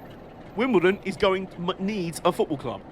All these fans that are going to be left behind by this greedy, selfish move need a football club as sport. It's a community deal. That's why it's so... It's very different. Like, British and American sports are very different in certain ways, including that kind of aspirational aspect, hence why there's a lot of promotion and relegation. And you've got the real community aspect. There's differences and things that I really like about American sport as well. But that's one of the... Oh, there's a Briddy boy. There's a loaf. The flying loaf. Hi. Trundling through there. So, yeah, like, that's why it was such a big deal. Like, you barely ever see sports teams moving around in the UK. You do get it sometimes in America, and even then it still kicks up a big stink. Like the whole Seattle Supersonics going away and becoming the OKC Thunder. That was a big deal. People are still pissed about that, rightfully so. But with Wimbledon, they were literally like, no, we're going to do it ourselves. There will be a football club in Wimbledon. Even if the powers that be don't seem to care about it, we care, and we're going to do it. And when they applied to rejoin into the Football League, they said, train's leaving. See you later, mate. See you later, Dave. That's a nice sound. Yeah, when they applied to go into the Football League again, so he would have rejoined at the bottom of League 2. What was it the FA said? They said it wasn't in the wider interests of football for there to be a club in Wimbledon. So basically saying, we don't give a shit. Up yours, you're on your own. If you really want a football team in Wimbledon that badly, good luck, because we ain't going to help you in any way. So they held trials on Wimbledon Common to get a first team together, joined in the 5th tier of non-league, almost like jumpers for goalpost level league. And what was it? Something like 5 promotions in 6 or 7 seasons, something like that. Oh, nice. We've got a poster. We've put a poster up. That's nice. And yeah, made it into League 2. And then 2016 went up to League 1. And then a few years, we've stayed in League 1 ever since, touch wood. It's been close a few times. It's been touch and go, but we've made it. And meantime, Milton Keynes have gone nowhere, basically. They actually went down a division from where they started, which was the Championship. They went down to League 1, and then a few years after we made it into League 1, they got relegated to League 2. So for the first time ever, the new Wimbledon were above the old one. And that was a great moment with Schadenfreude right there. But yeah, so Ivor is just a legendary guy. I think he's still involved in running Wimbledon now, the AFC Wimbledon. But yeah, when he knows the Nerd Fighters really well, and he's a lovely guy. So after the game, the Gillingham game, where John Green had come over, because he makes a habit of attending multiple games in a season, it's normally the ones he ends up sponsoring the match programs for. He's a regular. He comes along to as many games as he can. Well, a good 2 or 3 a season. And Ivor knew about, the Nerd Fighters, and he knew John Green was there, and he went, oh yeah, John's through there in the VIP room. And we were like, oh yeah, we thought we saw him. And he went, yeah, go in there, go have a chat with him. And then we were like, you what? That's the VIP's room. He went, yeah, you're VIPs, you're Nerd Fighters, go. You're his fans, go. And we were like, oh my God, okay. Bundled into this side room, all trying not to do the nerdy gushing of like, oh my God, I'm such a big fan. And we just hung out and chatted with him. Lovely dude. He is so lovely. He is so cool. It's really funny. Because at Wembley, I knew, because he lives in Indianapolis, he's a big fan of IndyCar, and he regularly goes to the Indy 500 every year. One of my favourite races around. So the day before, well, I think the night before, I had watched the Indy 500, and there was this amazing finish where then F1 outsider, journeyman, and IndyCar rookie Alex Rossi won on a massive fuel gamble. It was an amazing finish, really exciting. And then the day after at Wembley, I mentioned that to him before the game, and he was like, yeah, it was cool. But he kind of seemed a bit, I don't know, like off. But, I kind of, how it is. Part of you goes, well, it's probably because he was jet lagged and everything. He literally flew straight from the Indy 500 to the game, to Wembley. And when he put his vlog up afterwards, he was like, oh yeah, I've left with 50 laps to go at the Indy 500 to make my plane to the UK. And I went, oh crap, does that mean I spoiled the 500 finish for him at Wembley? And then when I got to meet him a few months later, I had to ask him about it. I literally went, this has been bugging me ever since, right? Did I spoil the finish of the Indy 500 for you? And he went, no, you're good. I watched the end of the 500 at the airport before we left. It was on the tellies there. And I was like, oh, good, because you said in your vlog that you flew it. And he went, no, it's fine. Although, totally relate to that thing of being like, did I say completely the wrong thing? And we just went off on this anecdote about, like, worrying that you've said completely the wrong thing to someone in a brief meeting with someone, like being starstruck and everything. It's lovely. He's like as big a nerd or a dork as any of us. It just so happens he's also like a multi-million selling author and film producer. Like as a person, he's just as much of a nerdy, likable, dorky person as us. So yeah, good guy. Really nice. And I don't quite know how we got onto that tangent. I think we were talking something about AFC Wimbledon and something else. But anyway, given that we're coming up on 3.5 hours streamed, and there's the train that we were driving earlier, peak on the front of it, an express. The Manchester to Leeds Express. Leaving right now. I think things have come around full circle rather nicely. So we're going to leave Manchester Victoria now and say goodnight for the stream. 3.5 hours of tea and trains. Thank you all for joining me for this.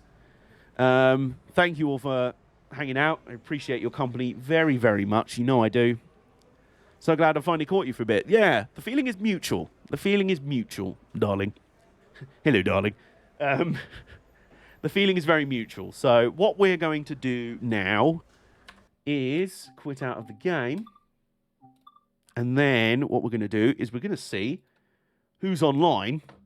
And by doing so, I'm also going to sneakily be on their page and be ready and avoid any potential adverts when we go over to raid. Because if I do it within OBS, if I raid within OBS, I just see the chat from the channel I've raided rather than the actual channel. And I'm like, So I quickly hop over to the browser to watch them on Twitch, and then an advert pops up for 30 seconds. I'm like, So, who's online right now? Who have we got? We have got...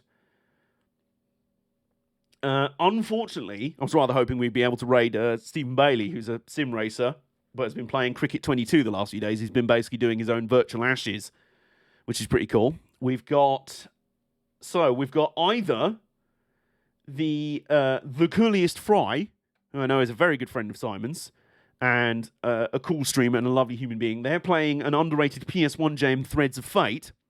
We've also got our good friend of the channel, Skellingtor, streaming some MotoGP 21.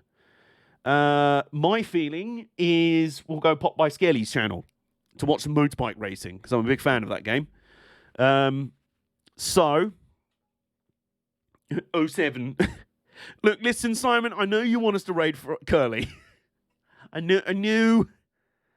I got to get ready to take off, so I'll see you later. Good. Have a lovely rest of your day. Whatever you want to do with the rest of your day. No, you did. Cool. All right. Well, raid. Skeleton 97. Will it still work if I... Yes, it still worked, even though I turned off caps lock halfway through putting in the command.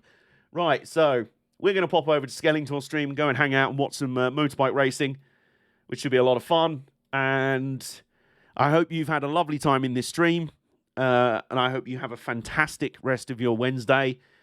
As for me, I'm going to be back with... I am hoping to finally have a video on YouTube. I was hoping to have one yesterday, and then my brain just went, no. So, my brain had other ideas. So, we're hopefully going to have finally a video up on the YouTube channel on Friday. Finally, the Isle of Wight trilogy will be getting underway. Then on Saturday, we'll be doing some streaming. I don't know what of. I really don't know. There's a lot of sports games and a lot of racing games I want to do at the moment, including Tourist Trophy, which we tried playing a bit last week. And then my stomach decided to rage quit. And I was like, I'm very ill. Let's stop streaming now. So we might play some more Tourist Trophy Saturday night. Restart that series. We'll see where we go. Keep it locked on the socials. Most of you are already in the Discord. You'll get all the announcements and that in there. Meantime, we're going to pop over and hang out with our friend Skellingtor. His pronouns are he, him. He is Brazilian and a fabulous sim racing or racing game streamer. And you want to come hang out with us, you're welcome to. If whatever you choose to do with the rest of your Wednesday, I hope you have a fabulous day. Good night. See you guys later.